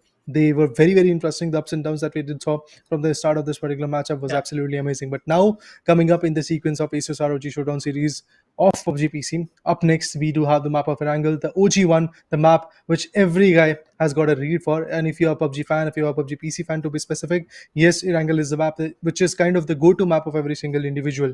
So I'm definitely looking forward to see how all those nook and crook and all those informations that are there for Erangel map is going to get utilized by each and every individual player, because we have a plethora of places where you can jump in. We have got the Sosnoka military base island, you have got the Novoripno area that is there in the Sosnoka military base island, you have the Georgia pool containers, the crates will be there, you have got the heart of this map, Pochinki, coming into the picture, Yasna Polena, one of the biggest compounds that you can have. The southwestern compound that is there, known as Prismok, is going to be there. On the northern vicinity, you have areas like Charki, you have areas like Severny coming into the picture. Many places are there where you can actually reach out. But Yeah. being a solo player, I believe the teams, or should I say the individuals or the slot numbers that are there in the game, are going to approach for some smaller, scattered, isolated compounds, so that then they can really have that initial drop and then rotate back to those larger vicinities to fight back and get some good kills as well. Definitely. And talking about the side of Erangel, like it's one of the classic and one of the OG maps. When we talk about PUBG, the Erangel's got to be the first name for every individual out there. So yeah, coming back to the same thing, dude. Talking about the side of Erangel, yes. When you go toward the side of Pochinki, Gatka, these are some of the POIs where the the popular POIs, like we used to have that Pochinki meme back in the day, as I clearly remember. So yeah, these are some of the most popular POIs: George Pool, School, Pochinki, Gatka. If I'm not wrong, even we can take the shooting range, Milta. But overall, I want to see some really gruesome fights, because this is going to be the last map for the day, folks. Last map for the broadcast for the entire ASUS ROG Showdown series for PUBG PC. So this can decide actually a lot of things, where somebody can get in the top 3 to get the land share of the prize pool. Somebody can get in the top 5 to be just there to get this fair share of prize pool. So yeah, the playing path is taking a very, very usual toll, coming from the western regions of coming in from the western regions, from the Lipova, just between Kamishki, sorry, and ending on towards the vicinity of Query and toward the edges of Primorsk. Indeed, starting from Kamishki, starting from the areas of Lvovka, yes, we do have areas like Mansion, then we have Pochinki, we have the Potato Hill as well, Rozog, the school buildings, the aparts is going to be the part, and then we have the Water Yeah. City, the Ruins angle, Gatka 6 houses are also going to get utilized. If we talk about Query, again, there is just one good guy, Adarsh, the previous matchup's runner-up, is going to drop towards that vicinity. He's going to go for the Prismok, I believe, because it's a scattered one. It's a very far away vicinity. There is nobody who is actually going to take a fight with him. But my favorite POI as a caster to look at is going to be the southern island, that is the Sosnoka military base island. But let's see if somebody makes an approach towards that, because Mr. RPG is actually on the move and he's trying to go ahead and glide it. And thankfully, the PUBG PC gods are in favor with me, because yes, the zone is actually going to be a southern one. Every single guy has to rotate. If they don't rotate, obviously the play zone is going to punish them by taking them out of the equation. But now we have got just 48 players in the game. We have to definitely see how this streak of players are going to perform, how these amazing players are going to perform. And initially, guys, what was that? Wades with a very decent shot takes a player now known as SHOWDOWN. But yes, coming back to the fact that I was talking about, remember, guys, initially we had a registration of total 204 players in this ASUS ROG Showdown series of PUBG PC. Out of Yeah. those 204 players, only top 60 players, which were divided in a span of three groups: Group A, B, and C. Out of those divisions, every single group gave us 20 individual top tier players, which were qualified due to their performance, obviously. And now they are here trying to showcase their talent, out of which we are now left with 47 players in the last game of this grand finale. So it's actually quite nail biting to see which will be that individual player who's going to take the end game in his favor. We have Ghosty Boy trying to establish the dominance, has got the Katka 6 houses in his control. There is nobody to contest. Oh, actually, there is. And the name is Kilwa. And if Kilwa is surviving, things can drastically change. On the high side, not Tommy OP with the S686 finds Assassin Devil out of the competition. That's good enough. Yeah. For now, folks, let me remind you one more time, folks. This is going to be the last game for the day. It's going to be the last map for the day for these players. So they gotta make this map really count. They gotta make all of the kills coming in. But hey, Killua gets surprising not coming in. Killua gets out of the map. He gets eventually eliminated. Hydroflick is just trying to hold on. But for now, it is gonna be the side of pushes. Ustad, I continue, not Tommy OP, being on the same school vicinity, trying to peek here and there. Maybe it's gonna be side of Tommy OP to come up with the first track, maybe not. But for now, we see him taking a rotation towards the other, not a rotation, taking a look towards the other angles to just be remain cautious. The opening pick is also did also came in from the side of not Tommy OP with the first frag getting onto his favor. And for now, he will be pretty much confident to take some more. Let's see how the play is going to go, because not Tommy OP with the 686 was very, very comfortable, and he was able to get a dominating finish in his favor. That's amazing. But apart from that, we will get to see some more challenges. We will get to see some more retaliations pretty soon. And remember, we are left with just 1 minute and few seconds. After that, the mission is going to get shrunken down. But look at this consistency. Look at this idea that not Tommy OP had. He knew that the players are pushing, and he had the idea due to the audio cue that he was able to register. He was able to get an insight for, and now he's obviously able to get a beautiful frag. Not just one, I believe he had 2 frags in the school apart region, which was good. Hydroflick, meanwhile, is still holding the school mail bindings, and he is there trying to get an insight of where the players could be. Has got the DBS. If anybody decides to go and jump out of the window, obviously he's going to pop him out. If anybody decides to come out of the angles of the gates, he's obviously going to get popped off.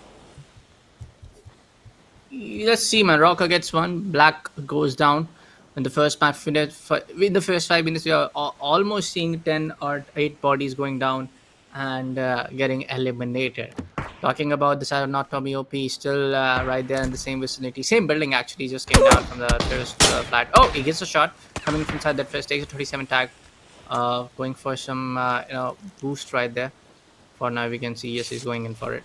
Try to just get the entire HP and boost ready and down. But for now, actually, that was a medkit. Apologies for that. But for now, Hydroflick is still right here at the same staircase with the DBS. I'm not really sure if he's having another gun or not in his arsenal. But for now, let's see what goes on. It's going to be a pretty interesting challenge, that's what I have to say. Mr. Black unfortunately gets picked off. Now we are left with players like Ghostia, who has got the SLR, and apart from that, he has got the AUG as well. Kaushik finds another one. Mansab is not going to remain alive in this particular contestment. It's going to be pretty interesting. But in the farm region, we have a few more rotations coming in. And remember, guys, this play zone is actually a complete southern one. So the players have to rotate back to the vicinities of the Sosnoka Military Base Island. You have to choose either from the Novoripnoy Bridge, or you have to rotate from the Military Island Bridge. The military base bridge, to be precise. Whichever is the choice, you have to make a move with that and then eventually play along with it. So let's see how far the establishment is going to go. If I talk about Death 3x, he's actually holding the other side of the building, and it's a triple story building, so obviously he's going to have a lot of information. But Kenpachi Ajax in this match as well goes out way too early, and I believe Mr. RPG was able to rotate back to the military base island. So I feel there is already a contestment going on in the play zone. I mean, yeah, dude, pretty much it. Talking about the side of not Tommy OP is still right here. I mean, I will really just request our observers to just show us more perspective so we can get an idea of where the other players at. But for now, most of the players are definitely on the same school vicinity. Probably that's the idea. The star is still right on the center of the building. That tracks on towards the roof, I guess. So maybe we can see some shots getting exchanged between these two top dogs. Towards the other side, we see another player. For now, maybe we can see. Okay, Tommy OP just dropped his undergun and switches up for the MK12 with the 30 ammo, and he got for the barrel. using the parachute to just safely land, not take any kind of fall damage from it. Unforgiven. Taking on the side of another Ghosty boy. Okay, strange but not very strange. Okay, somebody's taking down the rotation from the military island and trying to use the vehicle, but under round, Unforgiven was trying to get some damage towards that guy. But for now, he's just gonna loot the crate and be safe with the HP. Just good if he just pops in a healable and go with the 100% HP. It's really important for him to be ready because again the action is not going to stop. Military base is the area where everybody really wants to rotate, or they can actually go for the post, that is the PG-117, and the smaller one as well can be the chosen one. Apart from that, well, trying to rotate from the land areas, I believe there is only two options. I mean, that's for a fact. We have the Novoripne bridge or the military base island bridge. You can choose either one of it, and both the builds are now going to get contested. As we can see, Rashid Panwar is there holding off the holding of the Novoripne bridge, and on the hand side, if we talk about the military base bridge, at that angle we have Unforgiven already holding it off, but Nikhil Nautiyal finds one crucial kill on Holy number one. He has been now picked off. Now the nades are coming in. This will be very interesting to watch. If the nade actually finds it fruitful. No, the nade was not that fruitful. Indeed, the damage was there, but only of 10 HPs. Not a very good scenario. Ghostia on the other corner is also holding off a very decent angle. Let's see how interesting that pick will be. The ship is also moving, so maybe the players are going to utilize it as a cover. But let's see what happens next, because Kostia is going to have the side rails as a favorable area to rotate along with. But apart from that, if you remember, guys, the guy who was getting shot by Rachit Panwar and Ghostia as well is now already in the Novoripne vicinity. That means he can now contest, he can now hold off that side and gatekeep these guys. Yeah, actually, the gatekeep can be done from the other players who were trying to get in the set of the circle pretty soon. But Rachin Parvar gets a shot with the Khan 98, gets a kill actually. Tintin BD goes down. And he was actually on the 21st, 21 leaderboard, I suppose, if I'm not wrong with that. The current last 5 maps are going in. I could be wrong with that information, folks, so don't take me for granted. But for now, Nikhil Nautiyal, very much, I guess Rachin Pawan knows about his location, but he's actually being very aware that somebody can go on with this swamp area and take some shots on me, just trying to be a little bit more careful. Maybe we can see some engagement between the side of Rachin Pawan and Nautiyal, but for now, the side of Rachin Pawan is taking a slow and steady approach, trying to be on the safer heavens, to not give any kind of audio cues, not give any kind of. On the other hand, Ghostia takes a lot of damage. Okay, and sheer aggression move. Jump on the other hand does some damage, tries to go on, just falls off from the roof itself. Push can be made from the side of KGS Jumbo, but for now, he's going to be dead. The other guy is already towards the terrace. There you go. The movement on point, maneuver around is on point, map knowledge, game knowledge, everything is on point for the side of Ghostia, and KGS Jumbo will be taken care of. And indeed he's not going to make a lot of mistakes, to be honest, because if you do that, obviously the cost is going to be high. Deathrex on the other corner with the Dragon of Pine 7, the crucial pick. The sniper is not going to get tamed that often, and yes, with the PG-117 now the rotations are coming in, it's going to be very crucial for this guy to make sure that his boat and also his route which he's taking to rotate is going to be very uncontested, because if the contestment is going to be there, it can be very risky for him. He can fall short of breath and also get picked off. Maybe mid waters he's going to get taken down, but Rashid Panwar, he's there with the bike, and rotating with the motorcycle is going to be very, very hard, because remember guys, it can be very easy to trace you down, it can be very easy to shut you down actually. So that is the case that I'm actually afraid about for Rashid Panwar. On the hindsight, if you talk about players like Translucent, they are also falling back. Ghostia, with a lot of damage on his helmet, is also falling back. Now has got the Dacia. Maybe he's going to rotate back to some more safer haven. But I believe the contestant is not yet here, so he should actually go for some other smaller vicinities and find a viable helmet. Because if he has got the helmet and the vest, it can be very fruitful for him in the long run. Ustad on the other corner finds I Continue, and he puts him down to the dust. And now I Continue misses his only last chance that he had in this whole grand finale. I mean, it was the last chance, to be honest, because this was the last match that he is now going to get out of. On the hindsight, Badraga with the Kupaji still trying to rotate, and Mohsin Nagard is the choice of weapon that Rachit Panwar is using to utilize and put some pressure onto the players who are trying to also rotate back into the southern islands. Yeah, dude. For now, I guess the entire shift is from what we can see the mini map. I would really request if you can see the bigger map picture, so we can get an idea where the zone is going to take shift or not. For now, talking about this vicinity, Pro Gaming Esports is trying to figure out if there's going to be someone around, because there's going to be someone actually right at the back. Okay, the entire shift is going on towards the side of military base, so it's going to be a pretty usual thing that everybody from the side of military base can gatekeep a lot and a lot of teams who are going to be taking that bridge. But for now, the majority of the players are already inside the safer circle. It's going to be the Lucky Kill here. Eddie is going to take some shots towards the side of KitKat, but KitKat on the other hand gives a break to another guy, and he gets the kill onto the side of Pro Gaming Esports. 12 minutes already in the clock, folks, and we are almost seeing the half of the lobby getting eliminated. We had 60 plus coming in. Oh, exhaustion. There you go, the exact figure. Thanks to the PUBG gods. I mean, thanks to Rachit Panwar, dude. Rachit Panwar takes the care of the last guy over there, and another kill coming in, another break coming in for KitKat, and Sandwich Slayer gets eliminated. 29 players left.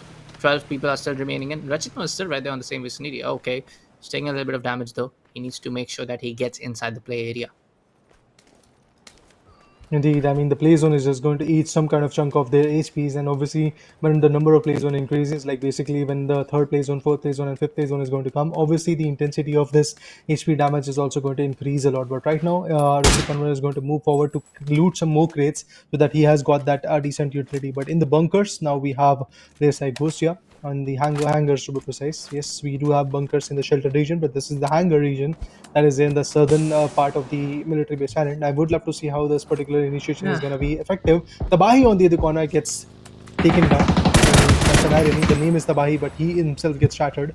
On the hindsight, look at this. The buggy goes directly into water body, and the guy who was driving it is going to go directly outside the lobby because he has been picked by Rachit Panwar and his opponent that is there. Like basically, it was Nikhil Jubial's, I guess, kill. I believe, finally the finishes are just getting Nikhil Nautiyal to be precise. Yes, the kills are coming in. That's good. Beyond the gas station, I felt for a moment that Nikhil Nautiyal is also going to make a move. He's going to rotate. He has got that UAs, and the Dacia as well was very close to him because the other guy that was slamming onto that vicinity got picked off due to that. So maybe we are going to see some more interesting picks. But Eddie has got a very interesting angle because, trust me guys, every now and then there is a possibility that the zone can actually go to the extreme southern part of the military base. And at that point, Eddie can be the one fruitful giant who is holding his own site. Yeah, dude. But for now, talking about the side of Rachin Panwar, he's going to take a call to drop some shots to the side of Gotham Games YT, I expect. But yes, he has the audio cue. There you go. He's moving with alongside the vehicle around, and now we can see both of these guys exchanging some shots, but there are no shots actually coming in from the side of Gotham Games. So Rachit needs to make sure that he uses the bike over there to just get inside the play area. I mean, this is going to be phase number 3. It's going to do a lot of damage, dude. I don't know what he's trying to do. Raider, he's enlightening me over here, but not Tommy if he gets one. Nikhil Nautiyal will go down eventually with that nade, and Rachit Panwar finally decides to get on the bike and go inside the play area. I mean, I do believe, yes, it is going to implicate a lot of damages, but at the end, I have to say that still the third particular play zone is somewhere you can actually stay outside the circle. Make sure that you have got the certain amount of first aid kits and the booster that you really want to go with. But then again, rotations has to be the key point of a game. You have to rotate at the same point. You have to be very precise with your aim because maybe meanwhile rotating, you will get to see some uncertain plays. But what is happening to this guy? Ghostia finds a beautiful pick and the opponent's character, in-game character, is just not letting it go. He's still surviving. I mean, he's just trying to hold his breath. But yeah, moving forward, we talk about Ghostia. With the SLR, he's trying to peek onto the player known as Zeno, but that nade can be actually a fruitful one. Let's see if it is actually going to take a chunk of his HP. No, that's not the case. The nade actually got stuck beyond the building and crashed on the grounds, and with that the retaliation comes in. Ghostia finds an interesting shot on Zeno, takes him down. Not just that, Killswitch is also going to get killed, is also going to get shot down by the giant who was able to secure the previous matchup of Miramar. The name is Excellent. And in the previous matchup, Excellent had 3 kills, I believe, and with that he had the chicken dinner. Yeah. So in this match, he's again trying to be very consistent with his plays. But yes, the third play zone is actually going to get shrunken down, and with that, the fourth play zone marker will be coming in. And I do feel like that it can actually go to the southern vicinities of the military base, towards the hangars, towards the space shots. So let's see how the particular fights is going to be there. Ghostia still holding the observatory, trying to get a very good insight of where the player could be, but there you go. The next map is obviously going to be very important. The next play zone, to be precise, in this map is going to be very, very important. And Rachit Panwar and players like that are already trying to make a move, but he's in a very open spot. And Eddie can actually have the advantage out of it, or players like Kaushik can have the advantage out of it, because they are the one who are already holding this area for a longer period of time, and they can easily get an information of where the players are. And look at this, Rachit Panwar with the headlights on, trying to make a move, already getting shot down. He's left with just 10 or 20% of his HP, and there you go, man. Kostia is not going to save him. Kostia is not going to let him go, to be precise, and that's exactly what happens. Subs UIT on the other corner, by the aggression coming from Cyanids, gets picked up down in the handles. And why will Ghostia even show some mercy, dude? You are solo, yeah, you are battling it for the 1 lakh rupees prize pool. That's where spot that Rex. That's why trying to use that vehicle with the certain amount of advantage that he can, get with that. But finally, we can see this Haru Ghostia trying to disable it as, trying to just puncture it out. But 38 tag, there you go, that was exactly a 36. To be precise there. That Rex just putting down at the 60% HP. Kaushik 7088, to be frankly speaking, trying to maneuver around and get into safer heaven. On the other hand, he goes down from the hands of Rocker. Okay, yeah, Rocker. But for now, I mean, like, that's a pretty, a smart name, Rocker, or if you just classify it a Rocker. But for now, fight is definitely getting on with the side of Goshi and Rachit Parmar. The both of them are actually trying to exchange themselves. On the other hand, Goshi is just going on with it, not stopping any kind of, bullets to be, traded off. But for now, talking about the side of Kaushik, he has definitely used this buggy over here to get around the safer heavens of the edges, almost to the edges of the particular circle. But for now, towards the airbase area, towards this particular airstrip over here, things can go really wrong for the entire, players. But hey, others takes a lot of damage from the bad dragger and almost surviving at 4 HP. Getting used to the first kit, gets inside, and almost saves us up. And he's actually having a bike inside this particular small trans. Okay. Exactly. That's what I was laughing. I mean, this is not the strategy. This is not the kind of conventional gameplay that you usually see. But yes, he knows that he might actually have to rotate from the shack. That's why he's actually going to utilize his own sweet time to park the vehicle back in the shack. And you might think that how he's going to drive the vehicle out, because while changing the direction, he can get shot down. But obviously, he's going to put a barrage of smokes before he goes out with the vehicle. And then eventually he's going to rotate with a motorcycle to another safer spot that he feels is going to be the spot for the latest part of the zone. But yes, remember guys, the 4th place zone is also shrinking down, and with that, many more teams are going to be in a very tough spot. Many more players, to be specific, are going to be in a tough spot. But look at this, KitKat now spots the player. Kaushik is still there surviving, and KitKat does not want to make a mistake, although this guy could have actually gone for the approach of the M416 scope. It's very good when you talk about the recoil control, but now he's going to stuck outside the circle, going to go for the medkit, but I believe that's the wrong decision. That's exactly what happens. He should have gone for the band-aids. At least 3 or 4 band-aids should have been there, and then eventually you could have gone for the first aid kit. But I feel I missed the idea, I missed the information that he had the first aid kit or not. Yeah, definitely he had the medkit. That's why he went for the medkit. Unfortunately, yes, already was quite a bit tagged, and the 5th place zone marker was already hit, so the zone damage is kind of amplified. So yeah, there's that. Due to that, obviously KitKat is now out of the misery. Translucent on the other corner is still there with a very decent spot to hold on to, but Dragonov is the gun which is actually peeking onto him by the perspective of Xlane, and the Xlane wants to have that second frag, but also he knows that if he shoots that bullet, he's also going to give his own information. So he wants to be very precise that if he is going to eliminate, if he is going to give his own position, first of all, he should actually have that second kill. Yeah, definitely. That's Rex on the other hand going in for the bandages to heal his wounds, get the HP back on track. For now, Crazy Guy Nikit takes a little bit of damage from the zone, but in the end, of course, he's having a 4x4 vehicle over here. Not going to be any kind of trouble to get inside. What can be the trouble? All of the guys trying to gatekeep him. For now, this another side only, just straight line of sight. We can see Rocker trying to do some damage, but actually, it's going to be the side of Translucent with the 32 tag coming in entirely.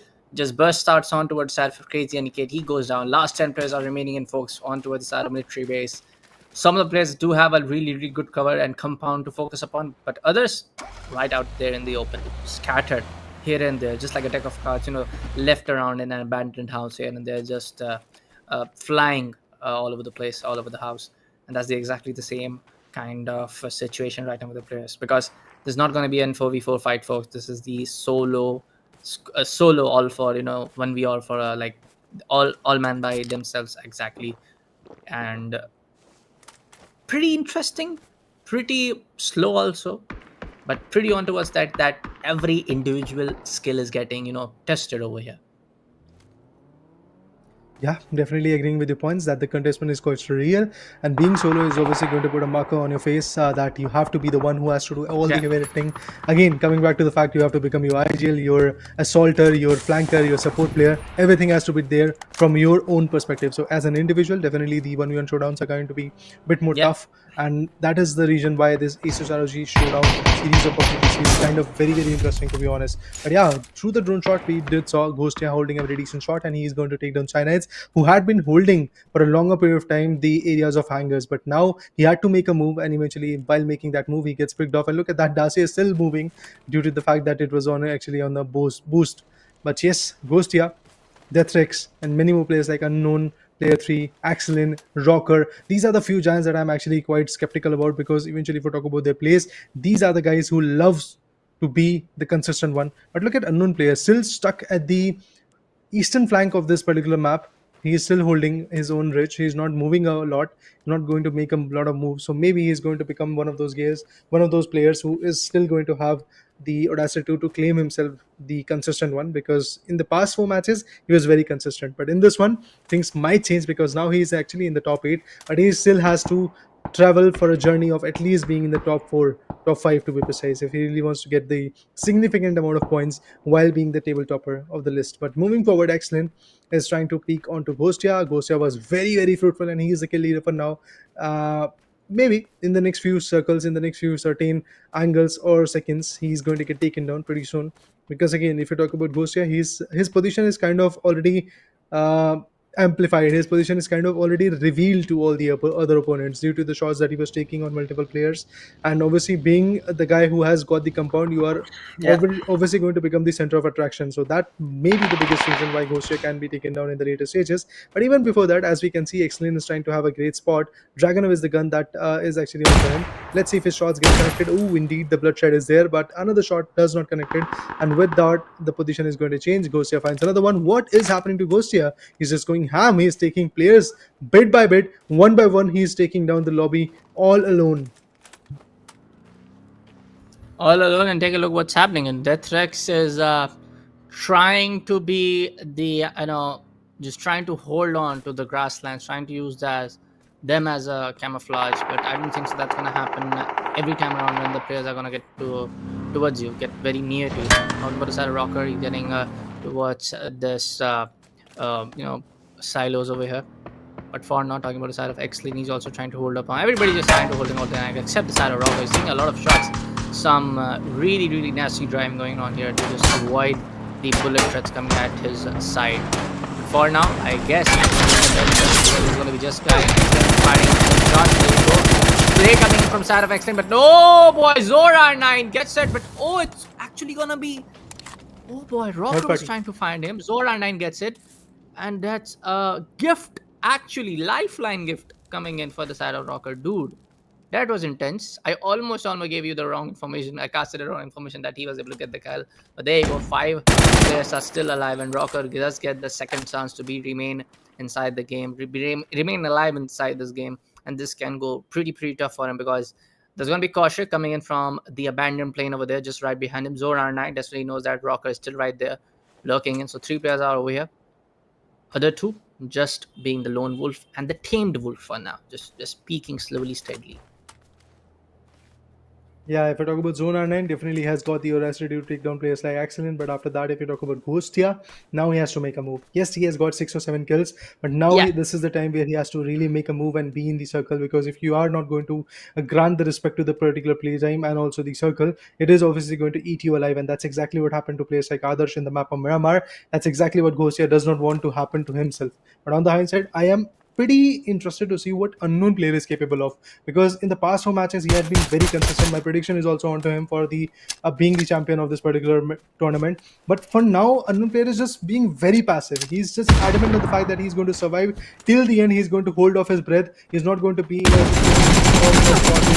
taken down. But even before that, Ghostia lovely 8th frag, 7th frag to be precise. What a play that is. And look at Ghostia, already fully boosted himself, fully ready with the HPs, fully ready with the utilities. Yes, now he's at actually 70% of his HP. Kaushik might be able to hunt him down, but let's see how fruitful Kaushik can be, because if you talk about Ghostia, out of 7 kills, at least 4 or 5 kills is there by the SLR. But Kaushik, what a headshot that was. Mid-air, he catches down the Ghostia and takes him down. What a brilliant fight that was. Rocker now goes ham with the frag needs coming on the Kaushik guy. Let's see if Kaushik survives with that or Kaushik is going to get picked up. But Unknown Player 3 is still not making even a single noise, even a single move. Yeah, Kosh is just being the smart boy over there, dude. Just remaining silent in the class, not letting the teachers spot him. And when I say this, the silence will get kind of noisy over there. Kaushik gets spotted. Rocker takes some shots. Kaushik deals a 50% damage onto it. 38 HP is going to be the exact figure. But for now, Rocker needs, that's enough that he needs to know that Kaushik is still right there in behind that boulder vicinity. That particular area, just behind that. But for now, this shot can go anywhere around. Rocker. But here goes the sprays, and there you go. Kaushik goes down. Final two remaining, folks. As we approach the 38 minutes of the game, I did expect that this will go beyond 40 minutes, but hey, Rocker and the other guy that's going to be the side of a known player is going to be your last two-man standing onto the final map of Wrangler for the day. Now it all falls down to Rocker and Unknown Player. Unknown Player is there with only one frag, but remember, guys, he's going to get at least 9 points out of this game because, again, he's going to secure at least the second position if he goes down by the hands of Rocker, and if he secures a chicken dinner, that might be a 12-point marker for him.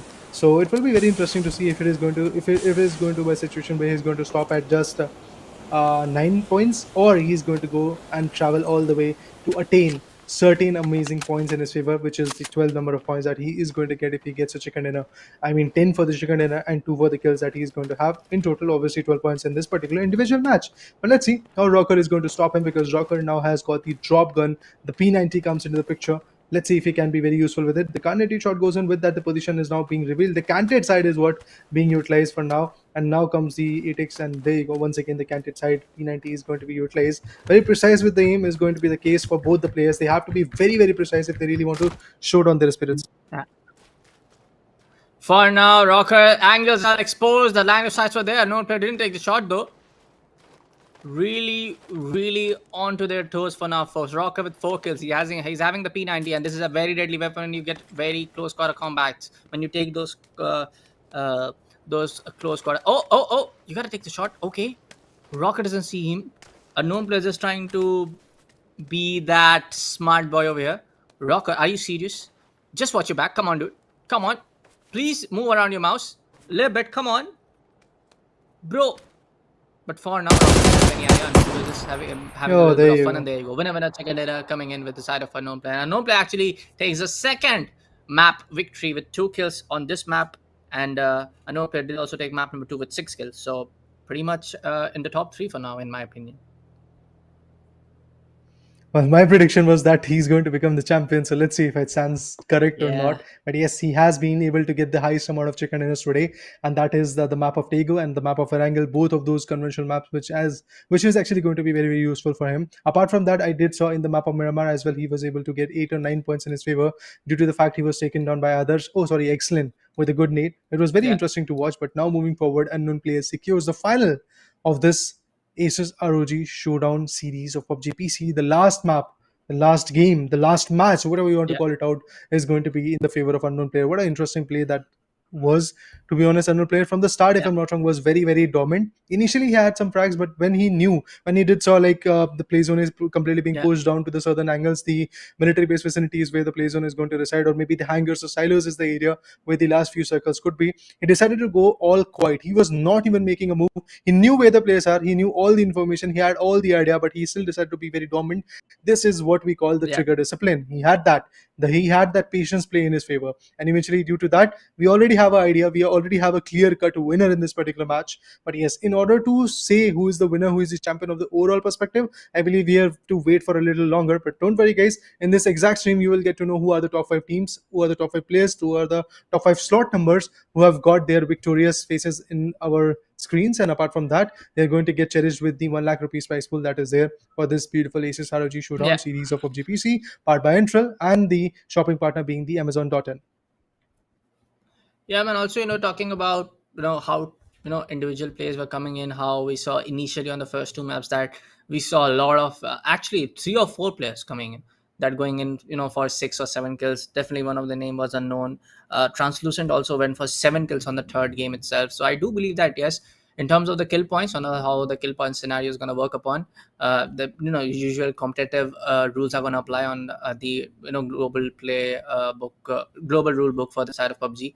Laid down by the craftsman. So that if that's going to apply, definitely the kill points are going to favor it in. But yeah, two winner chicken dinner coming in from the side of a known player. That's a huge dubs over there. Yeah, at the last, he was a trump card. He was the one who was hiding in the bushes. He was the one who was actually holding. Let's just say that he was trying to hold. He was trying to actually go for the survival mode. Because again, PUBG PC is the kind of game which has to be there with the survival. PUBG is a survival-based gameplay, and that's exactly why these Yeah. guys were trying to survive.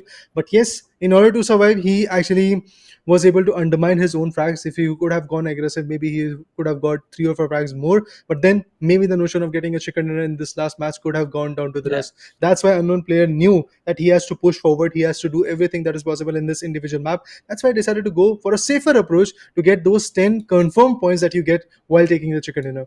And apart from that, 2 more kills. That means the added bonus of having 2 more kills. That means overall he has got 12 points in this individual match, which is kind of good. But as you said, Bullet, that in Yeah. the second map of the Taego, he was able to get 6 frags and 10 for the position points. That means a chicken dinner. So total Yep. of 16 from there. And in just 2 maps, he was able to get somewhere around 28 points in his favor. Apart from that, I also remember Yeah. the map of Miramar that was played, the fourth one to be precise. In that as well, Fourth one. he went out of the equation at third position. So total overall, if you see that, in just 3 maps, he was able to secure more than 36 points in his favor. That's how consistent this guy is. I don't know what he did. I mean, I am unable to recall precisely what he did in the map of Sanhok and also in the map of Vikendi, which was the first map today. Because again, there was many interesting plays coming in from Hyder Flick to players like Kilwa, players like McElwhitey, players like if I talk about specifically Rizvi. Rizvi was the one who was able to take the first map in his favor with 7 kills. That was again a very big marker that was hit by him.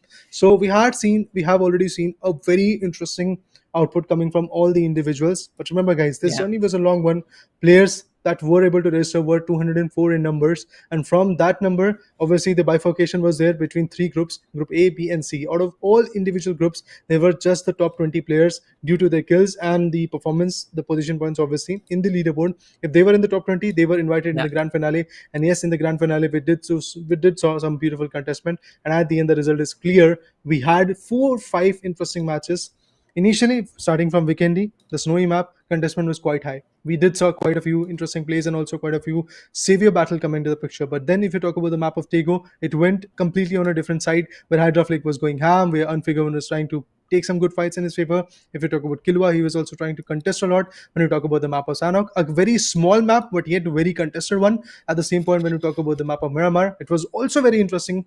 And on the hindsight, when you talk about the Wrangle, the OG one, the base map which you really get in this game, was also utilized in a very peak fashion. But yes, I was surprised to see out of the 58 players that were usually there in the first 4 games, we had only 48 players. So I would like to adhere one more fact, guys. If even if you know that you are not going to make it out in the top 5, make sure to play your contested maps, make sure to play your given maps in your favor, so that you have an experience, because it's really counts. Yes, these 1 lakh rupees and the experience of getting all of that, and also becoming the getting the bragging rights of winning these particular tournaments is Yeah. obviously going to be very very cherishing for you. But at the same point, as a caster, it's really important to either win it or learn from it. So the learning curve has to be there. True. So all those players who have missed the game, obviously they have missed a lot, because Erangel is the map which can Yeah. actually give you the insight of how beautiful you can be when you try to establish that control. But with that, yes, the 5 matches of this amazing day has already been over. We are waiting eagerly on the updates to come from the Yeah. backends that our top 5 players are ready. We have to show Yeah. that. Yes, we have to showcase the winners. So eagerly waiting on that as Yeah. well. Yeah, definitely. So also talking about how the entire gun game situation went on. Most of the time we were able to see. This time I didn't saw that much of mini 14 coming into play compared to what we have seen previously. A lot of long range fights were getting in from the ARs only, from what we saw on the map of Miramar. Of course, there were some players going in for some mini 14, MK12, and whatnot. But like for this entirety of 5 maps, this was probably like my first PUBG PC broadcast where I'm seeing a lot of DMRs getting ignored. But for now, first, let's take a look at the top 5 players for the ROG Showdown series presented by ASUS Republic of Gamers, powered by Intel, and with our Amazon, with our shopping partner being Amazon. Top 5 players is going to be a known player: Rocker, Translucent, Rijvi, Kaushik, 7088. Well, there you go, guys. The prediction stands correct. Unknown player 3 is going to be the guy who is going to have the advantage of becoming the top 5 players of, should I say, Yeah. becoming the champion of this ASUS ROG Showdown series of PUBG PC. What a play he was able to establish. Yes, as I said, apart from the calculations that I was trying to do on the caster deck, that in just 3 maps, in the map of Taego, along with that in the map of Erangel, and when we compare that to in the map of Miramar, he was able to get 36 points or so in his favor.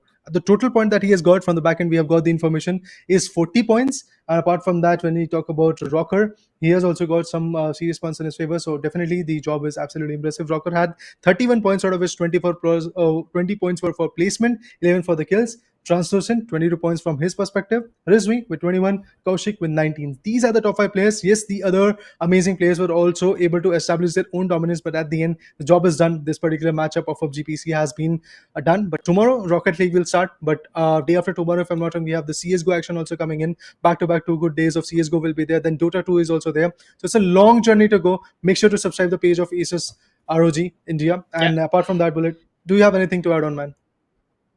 I mean, amazing tournament, amazing initiative being done from the side of ASUS ROG, and a lovely, work being done from the side of production to make things smooth and going overall. Huge thanks goes out to our partner, Intel, and with our shopping partner also being Amazon.in for powering up this entire event. So, folks, thank you so much for joining me for today. This was Bullet, and alongside was with me, Raider. Will be taking a leave. Thank you so much for joining in. Tab tak ke liye, as always, spread the love, spread the happiness. Happy gaming, everyone. I'll see you in the next one.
The one who's trying to be perfect, yeah. You'll try to match it, don't be sad if you don't make it.